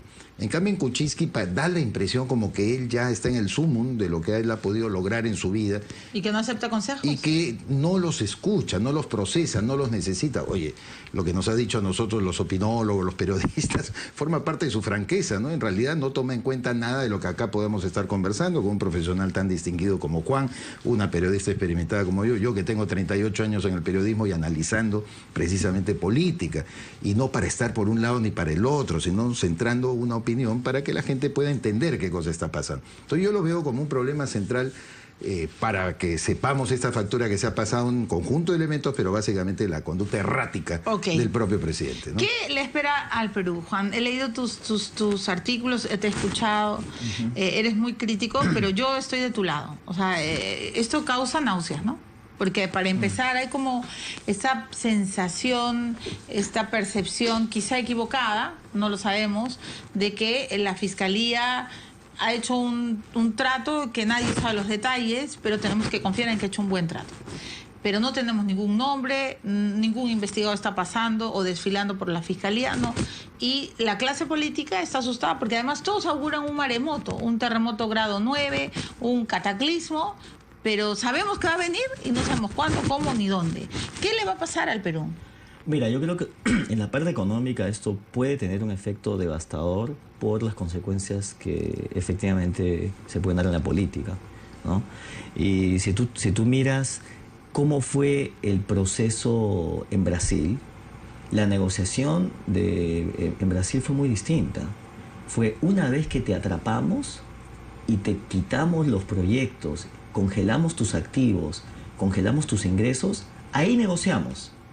¿Y cuándo han comenzado? No antes. ¿Cuándo han comenzado a negociar con Marcelo Odebrecht? Cuando Marcelo Odebrecht fue condenado a 19 años de prisión. Lo primero que hicieron fue detenerlo. Al dueño de Odebrecht. Ojalá tuviéramos eso acá. Al dueño que dijo que le preparen celdas a Dilma y a Lula. Pero Marcelo va a salir el próximo año. Bueno, está condenado a 19 años. Fue condenado en diciembre del 2015. Pero con la delación y con todo lo que está contando se le va... Vamos a ver a cuánto. Pero me parece que dar ese tipo de negociación, primero porque vas a recuperar plata, porque vas a demostrarle a la ciudadanía que no hay impunidad, es la correcta. Las empresas peruanas, ¿crees que sabían o no sabían? Porque Alvarado de Graña y Montero ha dado una entrevista donde él dice que no sabía nada. No sabemos si sabían o no sabían, pero yo creo que tendrían que haber sido muy cándidos para no sospechar que algo estaba pasando. Número uno, como tú has mencionado, el enorme número de adendas.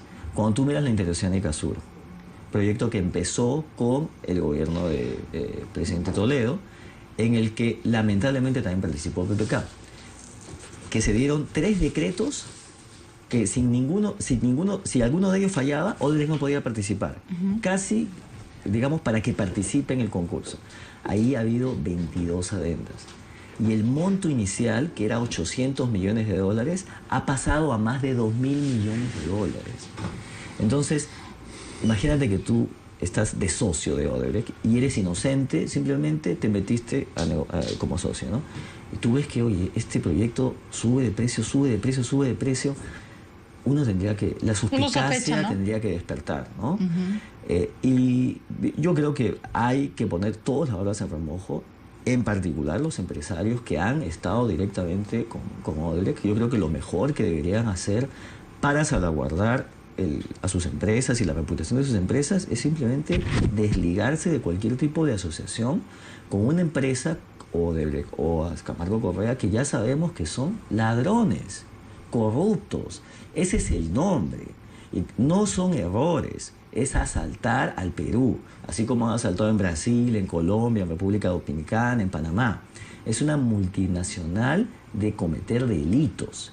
Odebrecht y estas otras empresas. Y que no sabe permitir su presencia acá, ¿no? Por eso yo a veces por digo... Por supuesto, a perpetuidad, porque nosotros no somos Brasil, esa no es una empresa Mira nacional. lo que está pasando con el peaje de Puente Piedra, por Dios santo. Y lo último de los empresarios nacionales, a mí me gustaría saber qué dicen en AFIN, porque Odebrecht era miembro de AFIN, y durante muchos años yo oía cómo nos hablaban de que hay que cerrar la enorme brecha de infraestructura, que son tantos miles de millones.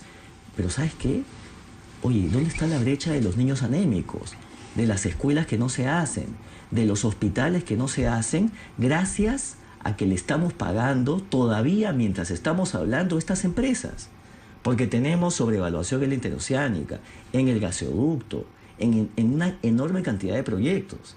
Todavía no sabemos si hay coima, pero por favor, entonces yo pienso que evidentemente uno es economista, periodista, empresario, pero antes de eso es peruano. Exacto. Tiene que defender a su país. No, si no... ¿Cómo podemos permitir que vengan extranjeros corruptos a robarnos?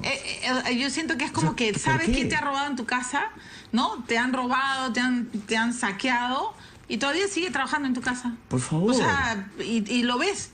No, y tú lo que estás diciendo, ¿sabes qué? Vende tus cosas. Sí, y luego de ahí nos mandamos una carta y ahí vemos cómo hacemos. Te hago las maletas y te llevo al aeropuerto. Dejas tus cosas acá. Así es. Te vas de mi país. Te largas. Te largas y después probablemente incluso te voy a demandar en tu país. Sí, y no te voy a dar ni un... Lo primero es que te expulso.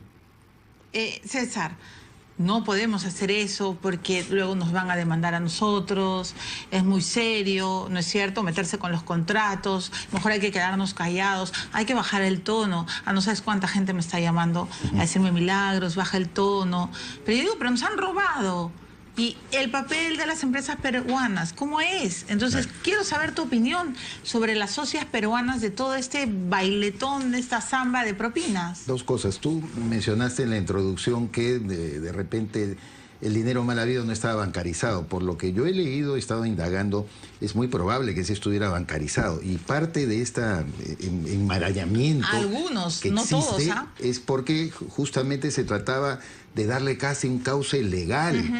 Por eso muy bien dijo el fiscal Hamilton Castro en la conferencia de prensa en la que estuvo también Pablo Sánchez, el fiscal de la Nación, que en realidad ni siquiera ofrecían sus propias cuentas, ni las cuentas de sus hijos, de sus esposas. Entonces, de verdad se creó un sistema bastante perverso para poder darle un viso de legalidad. Entonces, no hablemos que no era un dinero, digamos, que estaba por el margen. Me queda claro que además ha habido todo un marco legal porque había un fondo para las propinas y hay cosas que han sido bancarizadas, tanto así que estamos descubriendo cosas por el sistema bancario de Estados Unidos y de Suiza. De acuerdo. Pero también ha llegado platita en maletines. Acuérdate de los doleiros. Claro. Se pegaban la plata. Sí, pues el caso OAS es tremendo. De OAS. O sea, por eso yo digo, OAS, se pegaban la plata. Es que me da cólera. A mí me probablemente indigna. era para pagarle al señor Luis Fabre, el famoso asesor de la campaña, ¿no? Porque los doleiros que han contado en la Comisión Pari, que venían pegados, como así como se pegan la coca, se pegaban dólares. Es gracioso leer ahora los Twitter de Fabre, ¿no? Ay, está dedicado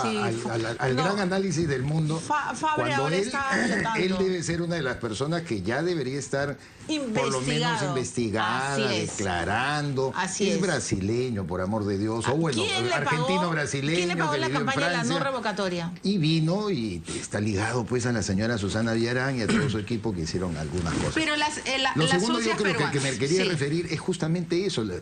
Cuando dice el señor Alvarado, no hemos conocido nada, y él en su declaración, lo he leído en Semana Económica, alude a que el reparto se habría dado en Brasil. No, aquí había gente que repartía, había personas que estaban comprometidas. Y en tercer lugar, entonces, ¿qué pasó con las auditorías contables, no es cierto? Sí, porque si yo soy socio, pues en una auditoría me tienen que decir a dónde está yendo el dinero. Oye, dime tú, infórmame exactamente cuál es la ruta del dinero. Ayer Vitocho dijo que él no creía que solo se repartían utilidades, que él pensaba que si habían costos con los sobornos, también los costos se repartían. O sea, que le generaba muchas dudas que una empresa peruana no supiera que se había sobornado. Ahora, ¿quiénes lo sabían? Por eso yo tengo la impresión que de repente comienzan a cortar las cabezas más chicas, ¿no? Estoy hablando de auditorías contables, entonces, no, el administrador no me avisó. No, tal persona no me dijo. Él conoció, pero ¿sabe qué? Se cayó. Y la pita siempre se rompe por la parte más débil. Entonces van a ir a la cárcel un montón de contadores, ¿no es cierto?, diciendo que ellos no le informaron adecuadamente arriba. Bueno, son cosas como para hacer una pesquisa mucho más exacta, o sea, creo que yo. El maremoto viene, ¿no? Sí, por supuesto que eso sí. sería lo peor. Gracias. Señor, eso sería lo peor, ¿no? Lo que peor solo es que, los chivos expiatorios sean los más... Los chicos, ¿sabes cuál es la elección de eso? Si vas a robar, roba bien. Roba en grande. Pero o sea, si vas querido Juan, se ha hecho un marco para robar. Exacto. O sea, como él dice, se ha creado un marco de legalidad hasta con leyes exprofesas para ti. O sea, ya pues, ¿no? Mejor todos vamos a saquear el Estado. Por favor. Hay plata. Increíble. No se pasen. Exactamente. ¿Qué cólera da? Señor, ¿qué dice su galleta? Bienvenido siempre a Todos se sabe. Siga además levantando la voz y diciendo las cosas como son. Yo por no saber comer eso, creo que sí, lo he roto el papel. Esta es la primera vez que se rompe pero está bien, a ver. Necesito mis lentes además para... A ver, lo voy a leer. No sabes qué es. Yo me tengo que sacar ya los lentes. Esto es bueno. Eres un buen partido. La estrella de la riqueza brilla sobre ti. De los dos, no puedo creer, no puedo creerlo. Doctora Mendoza, deme trabajo, por favor. No, les ha tocado lo mismo a los dos. La estrella de la riqueza. Eso por venir acá, pues. Qué bueno, Milagro. Usted es un buen partido, La estrella de la riqueza brilla sobre ambos. Sobre ti, la estrella prista, dice. No somos como Odebrecht, ¿no? Que tiró partido del Perú, como dicen en la canción. Y ese es un abuso, y los peajes. Y el problema es que, como decía González Prada hace más de 100 años, proyecto donde tú pones el dedo salta la pus. Sí. O sea, hace unos días me preguntaban en Interoceánica Norte, y la verdad yo no había investigado mucho el tema. Entonces dije, mira, la verdad no sé mucho de ese proyecto. Al día siguiente sale el informe de Contraloría que se dobló el precio. Donde pones el dedo, ves rutas de Lima, sí, ves línea amarilla. Te voy a invitar para hablar del proyecto por proyecto. Seguro que si agarras Olmo, si agarras Chacya también. Entonces ya, por favor. Señores, mucho pan por rebanar. Tengo que terminar este bloque. Me van a perdonar. Tengo más entrevistados. Viene Farid Kajat. Donald Trump. Se ha peleado con los periodistas, los actores de Hollywood. Ya le sacaron un videoclip, lo van a ver. Y luego viene el doctor de la Cruz, es el abogado de Belaún del Ocio. Ha llamado porque quiere su derecho a réplica, pero no está de acuerdo en cosas que ha dicho ayer la ministra Perestello en este programa. Y bueno, ustedes saben que en este programa yo sí creo en la réplica, así que después de Farid Kajat vendrá el abogado a decir, no sé, a dar su versión de los hechos. Ya, me voy a la pausa, ya regresamos. Esto es Todo Se Sabe.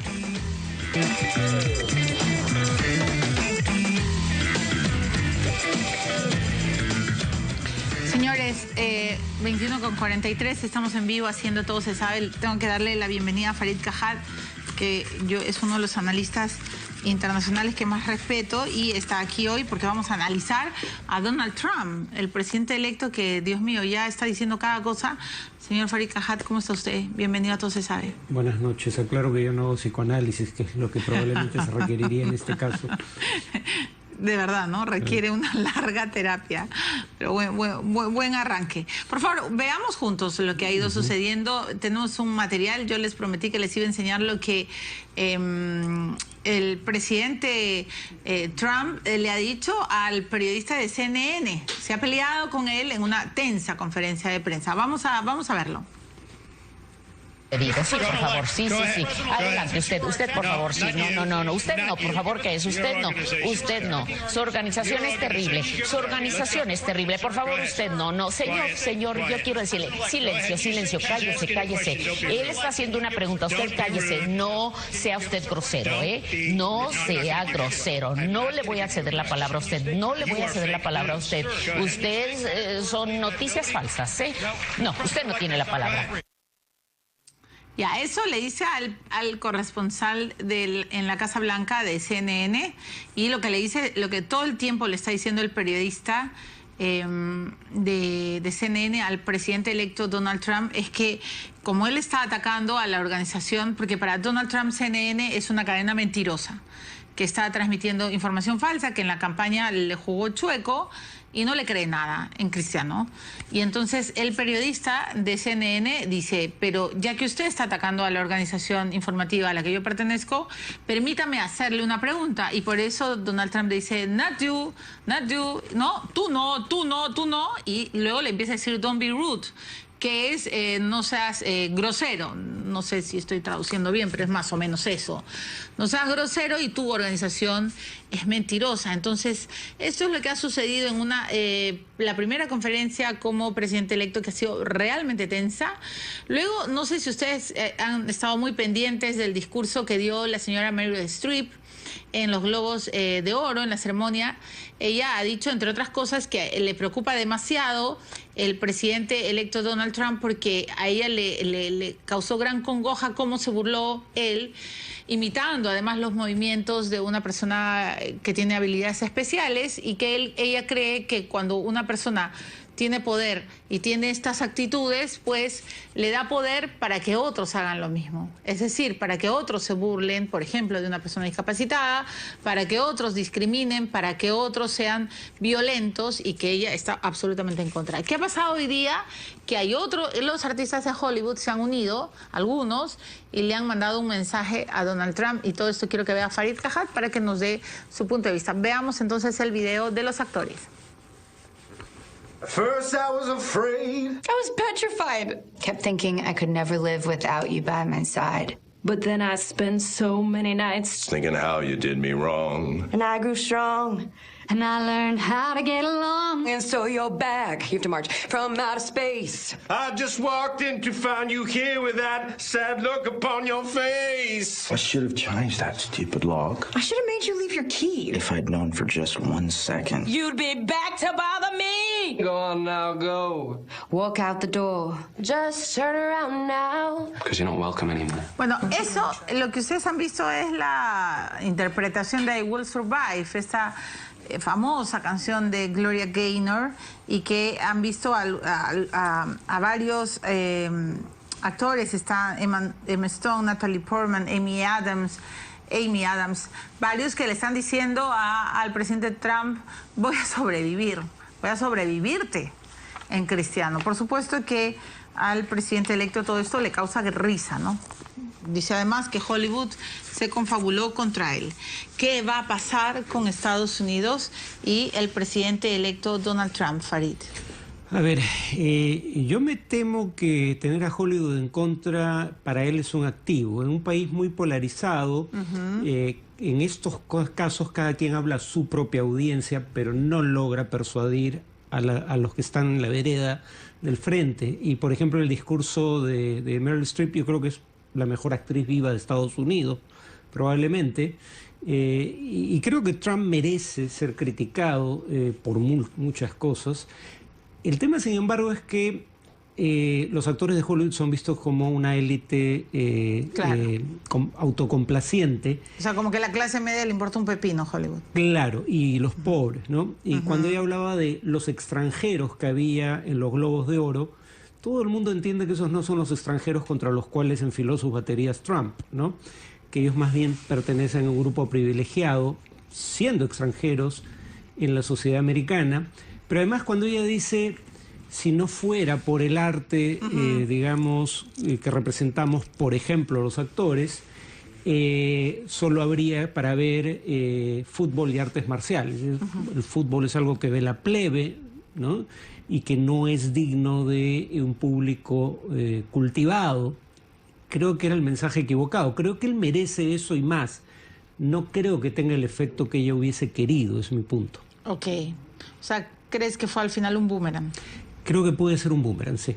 Creo que él se alimenta, es como lo hacía Chávez en Venezuela, salvando las distancias, busca la confrontación y... Además ha ganado con la confrontación. Claro, claro. Y además dividiendo el país, es una cosa muy curiosa, ¿no? Porque ¿qué cosa es esencial a todo populismo de derecha o de izquierda? Es el país se divide en dos grupos. Una élite que solo vela por sus propios intereses y una nación a la que esta élite le ha dado la espalda.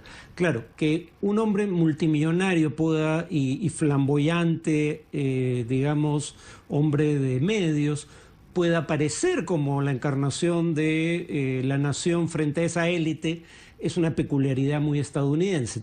Cuando uno ve su gabinete, los que no son lobistas son banqueros de inversión, los que no son banqueros de inversión son empresarios petroleros o generales de alta graduación, o sea, de 5 estrellas, digamos. Sin embargo, por alguna razón, un sector de la sociedad americana lo vio a él como el que los encarna. ¿De qué se hartaron los estadounidenses para votar por Trump? Hay más de una razón. Hay quienes hablan del racismo como un factor. Yo no creo que sea el factor esencial.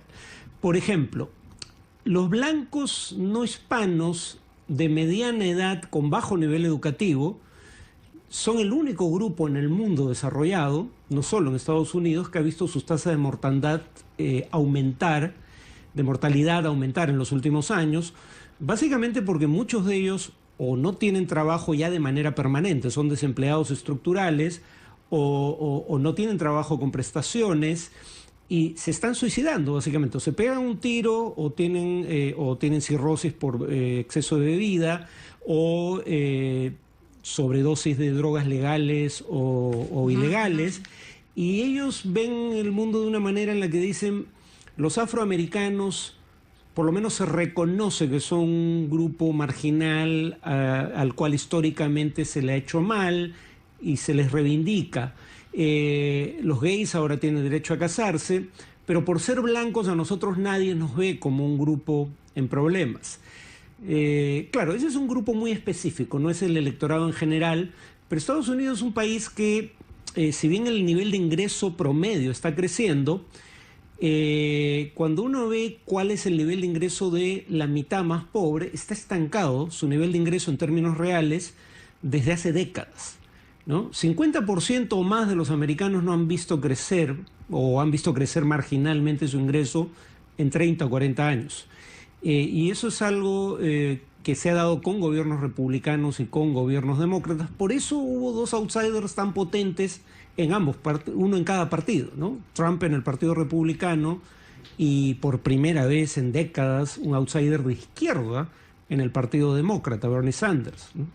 Claro, qué buen punto el que estás estableciendo. El Obamacare es uno de los grandes misiles que ha empezado a disparar el presidente Trump. Este sistema de salud, algo está pasando en el estudio, pero no nos preocupemos, tú y yo, sigamos, por favor.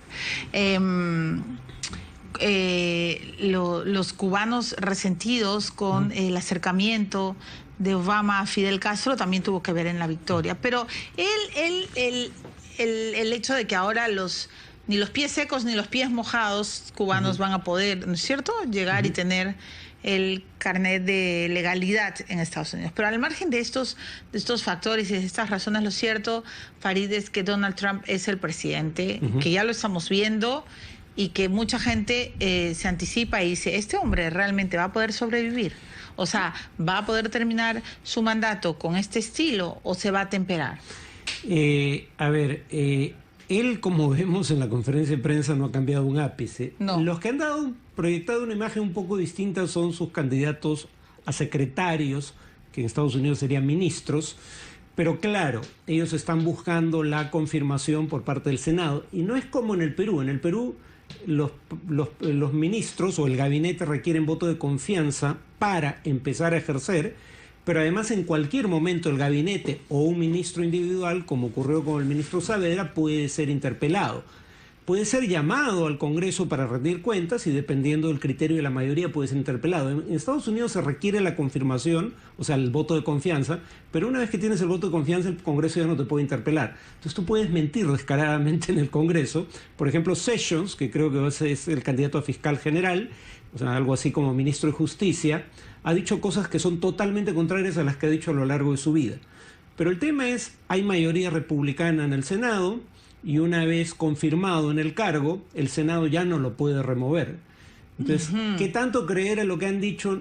Es discutible, pero en todo caso han dado un mensaje más atemperado que el que da el propio Trump. Por ejemplo, 3 de sus nominados a jefe de la CIA, ministro de Relaciones Exteriores, lo que llaman secretario de Estado, y secretario de Defensa o ministro de Defensa, han dicho que ellos creen que hay que preservar el acuerdo nuclear con Irán.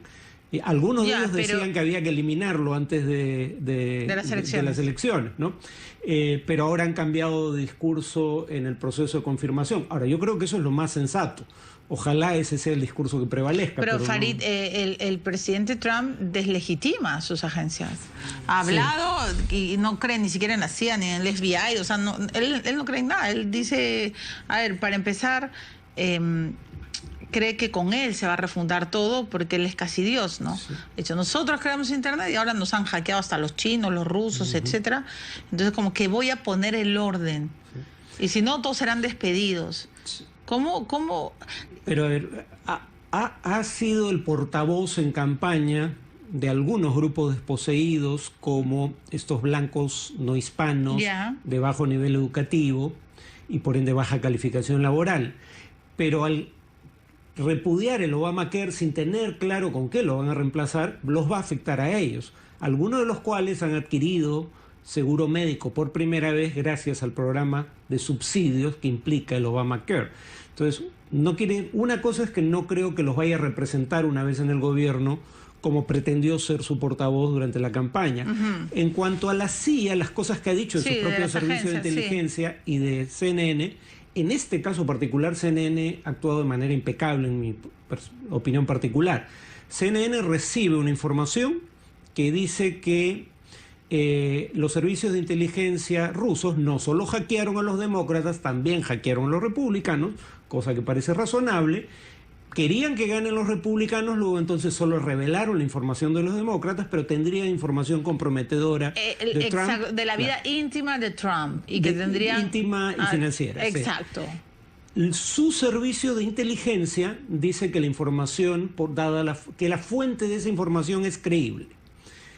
Algunos agentes de inteligencia británicos, porque es un ex agente de inteligencia británico el que revela esa información, o el que la recopila, dicen que es una persona seria. Tú recibes eso es de interés público. Las propias agencias de inteligencia del gobierno americano dicen que esa información, que la fuente es confiable, aunque no han verificado la información. CNN no da de conocer ninguno de los detalles de la información porque no la ha verificado en forma independiente, pero revela que esa información existe. Honestamente, yo no veo qué es lo que CNN hizo mal en este caso particular. Pero Trump le tiene bronca a CNN desde la campaña. Pero una persona que acusa a CNN de mentir, que en campaña dijo que Barack Obama, para nombrar solo la mentira más ostensible, no era de Estados Unidos. No era nacido en Estados Unidos y era el fundador del Estado Islámico. Y cuando le dijeron, lo que usted quiere decir es que sus errores ayudaron a que surja y crezca el Estado Islámico, él dice, no, yo dije que él es el fundador personalmente del Estado Islámico. Entonces, él acusando de mentirosos a terceros, francamente, deja mucho que desear, ¿no? Farid, ¿puedes regresar de vez en cuando al programa para hacer análisis de todo lo que pasa en el mundo? Perfecto. Entonces te tomo la palabra. A mí me encanta todos tus análisis y te respeto mucho, señor. Su galleta, por favor. Gracias. Le agradezco. Además, imagino que estás en receso en la universidad, ¿no? Bueno, no hay clases, por lo menos yo no estoy dictando en este momento. Pero siempre estás escribiendo tus artículos. Sí. Claro, está bien. Algo hago. Ahora, si dice que la riqueza brilla sobre tu cabeza, yo me pego un tiro porque sería el tercero de la noche. Tus talentos ocultos serán descubiertos por los demás. Espero que esto no sea cierto. ¿Cuál es tu talento oculto? No sé, eso es lo que tengo. ¿Pero qué otro talento tienes? ¿La música? Diría que el humor, pero mi sentido del humor me ha metido en problemas, así que eso no quiero que... Mejor lo dejamos oculto. Pero, ¿y con la música nada? Claro, no interpreto, pero soy cultor de varios géneros, rock fundamentalmente. Quizá por ahí. ¿Quién sabe? Un día podemos hablar de música. Bueno. Perfecto. Muchas gracias, señor. De nada. Cuídate. Ha sido Farid Cajat. Me voy a la pausa y ayer la señora Marisol Perestello, la ministra de Justicia, dijo varias cosas sobre la situación de Martín Belaúnde Ocio. Su abogado, Luis de la Cruz, quiere un derecho a réplica y se lo vamos a dar después de la pausa. Ya regresamos.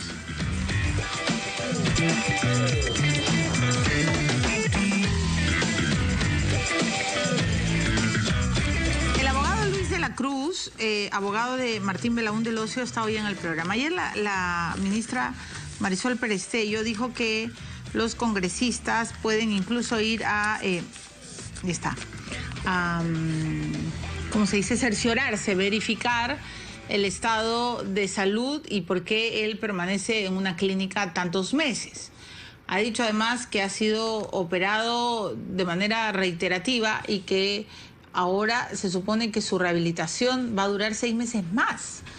Pero, a ver, entró por unos problemas de salud, dijo la ministra Perestello, y terminó con otros. E incluso hay quienes dicen entre líneas que Belaúnde Ocio se operó a propósito.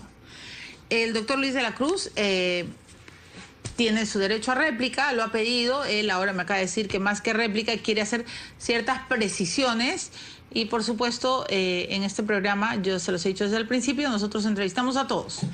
Doctor de la Cruz, ¿cómo está? Buenas noches, bienvenido. Buenas noches, muchas gracias. Primero quiero preguntarle algo antes de empezar. ¿Usted desde cuándo es abogado de Belaúnde Ocio? Porque yo tenía entendido que era el doctor Canevaro, abogado de Belaúnde Ocio. También hacemos defensa compartida. ¿Cuándo entró usted a defenderlo? Más o menos en mayo del año pasado. Ya. O sea, son los dos quienes. Muy bien. Dígame una cosa, ¿qué tiene Belaúnde Ocio? Belaúnde Ocio principalmente tiene dos problemas. Un problema cardiovascular y un problema en la columna, del cual ha sido operado. Le han hecho le han sacado un disco, le han puesto un implante discal y le han puesto un implante, una prótesis de titanio en la columna, lo cual no es poca cosa, y acá podemos ver la radiografía en la cual usted puede apreciar a la trasluz, se ve lo que el señor, lo que tiene en la columna, lo que le han puesto. Entonces su estado es sumamente delicado, ¿no? ¿Qué? ¿Esto es el titanio? Claro, todo es la prótesis de titanio. ¿Y esto cuándo le han puesto? Hace un mes más o menos lo han operado. Hace un mes. Pero ya lo habían operado 3 veces. ¿Por qué tantas veces? O sea, ¿que es piña o se opera a propósito? No, es una operación delicada y no necesariamente el hecho de que tenga complicaciones no quiere decir que la operación no sea exitosa, ¿no? Es una complicación. Pero doctor de la Cruz, ayer la ministra Perestello dijo que A ver, en 6 días él ya se había recuperado de todos sus males, porque ingresó con varios problemas de salud, ¿no es cierto? Por primera vez a esta clínica, se me ve el nombre de esta clínica, la Inca, y que básicamente entró con problemas cardiovasculares. No tengo entendido que esta clínica es cardiovascular. Ya, ¿no es cierto? Coronaria. Es correcto. Especialista en el corazón. Bueno, lo que dijo ayer la ministra Perestello es que él entró con varios problemas, incluido problemas de depresión, muchos problemas, y que ya se había recuperado y que faltaban 6 días para regresar al penal, y en el 5º él se operó. Y que claro, o sea, no lo ha dicho, pero está la sospecha, o entre líneas, que se operó a propósito. Eso no es correcto. O sea, lo que dijo la ministra eran que eran males menores. O sea, él entró y está en la historia clínica por un dolor en el pecho y dolores de cabeza. Producto del duro régimen que él tenía, ¿no? No olvidemos que, a ver, él viene al Perú y está dispuesto a colaborar con la justicia, y a él lo pone en un régimen cerrado completamente, aislado, en un pabellón aislado, solo, no tiene compañeros de celda, no tiene compañeros de cuartos, y está totalmente aislado. Entonces, ¿cuántos derechos, cuántas horas de patio tenía? Al principio ninguna, y después tuvo 2 horas. ¿En principio ninguna? Ninguna, completamente duro. En algún momento... Entonces él no comía la comida del penal porque, ¿por qué? Porque sufrió amenazas ahí. ¿Amenazas de quién? Del personal del INPE.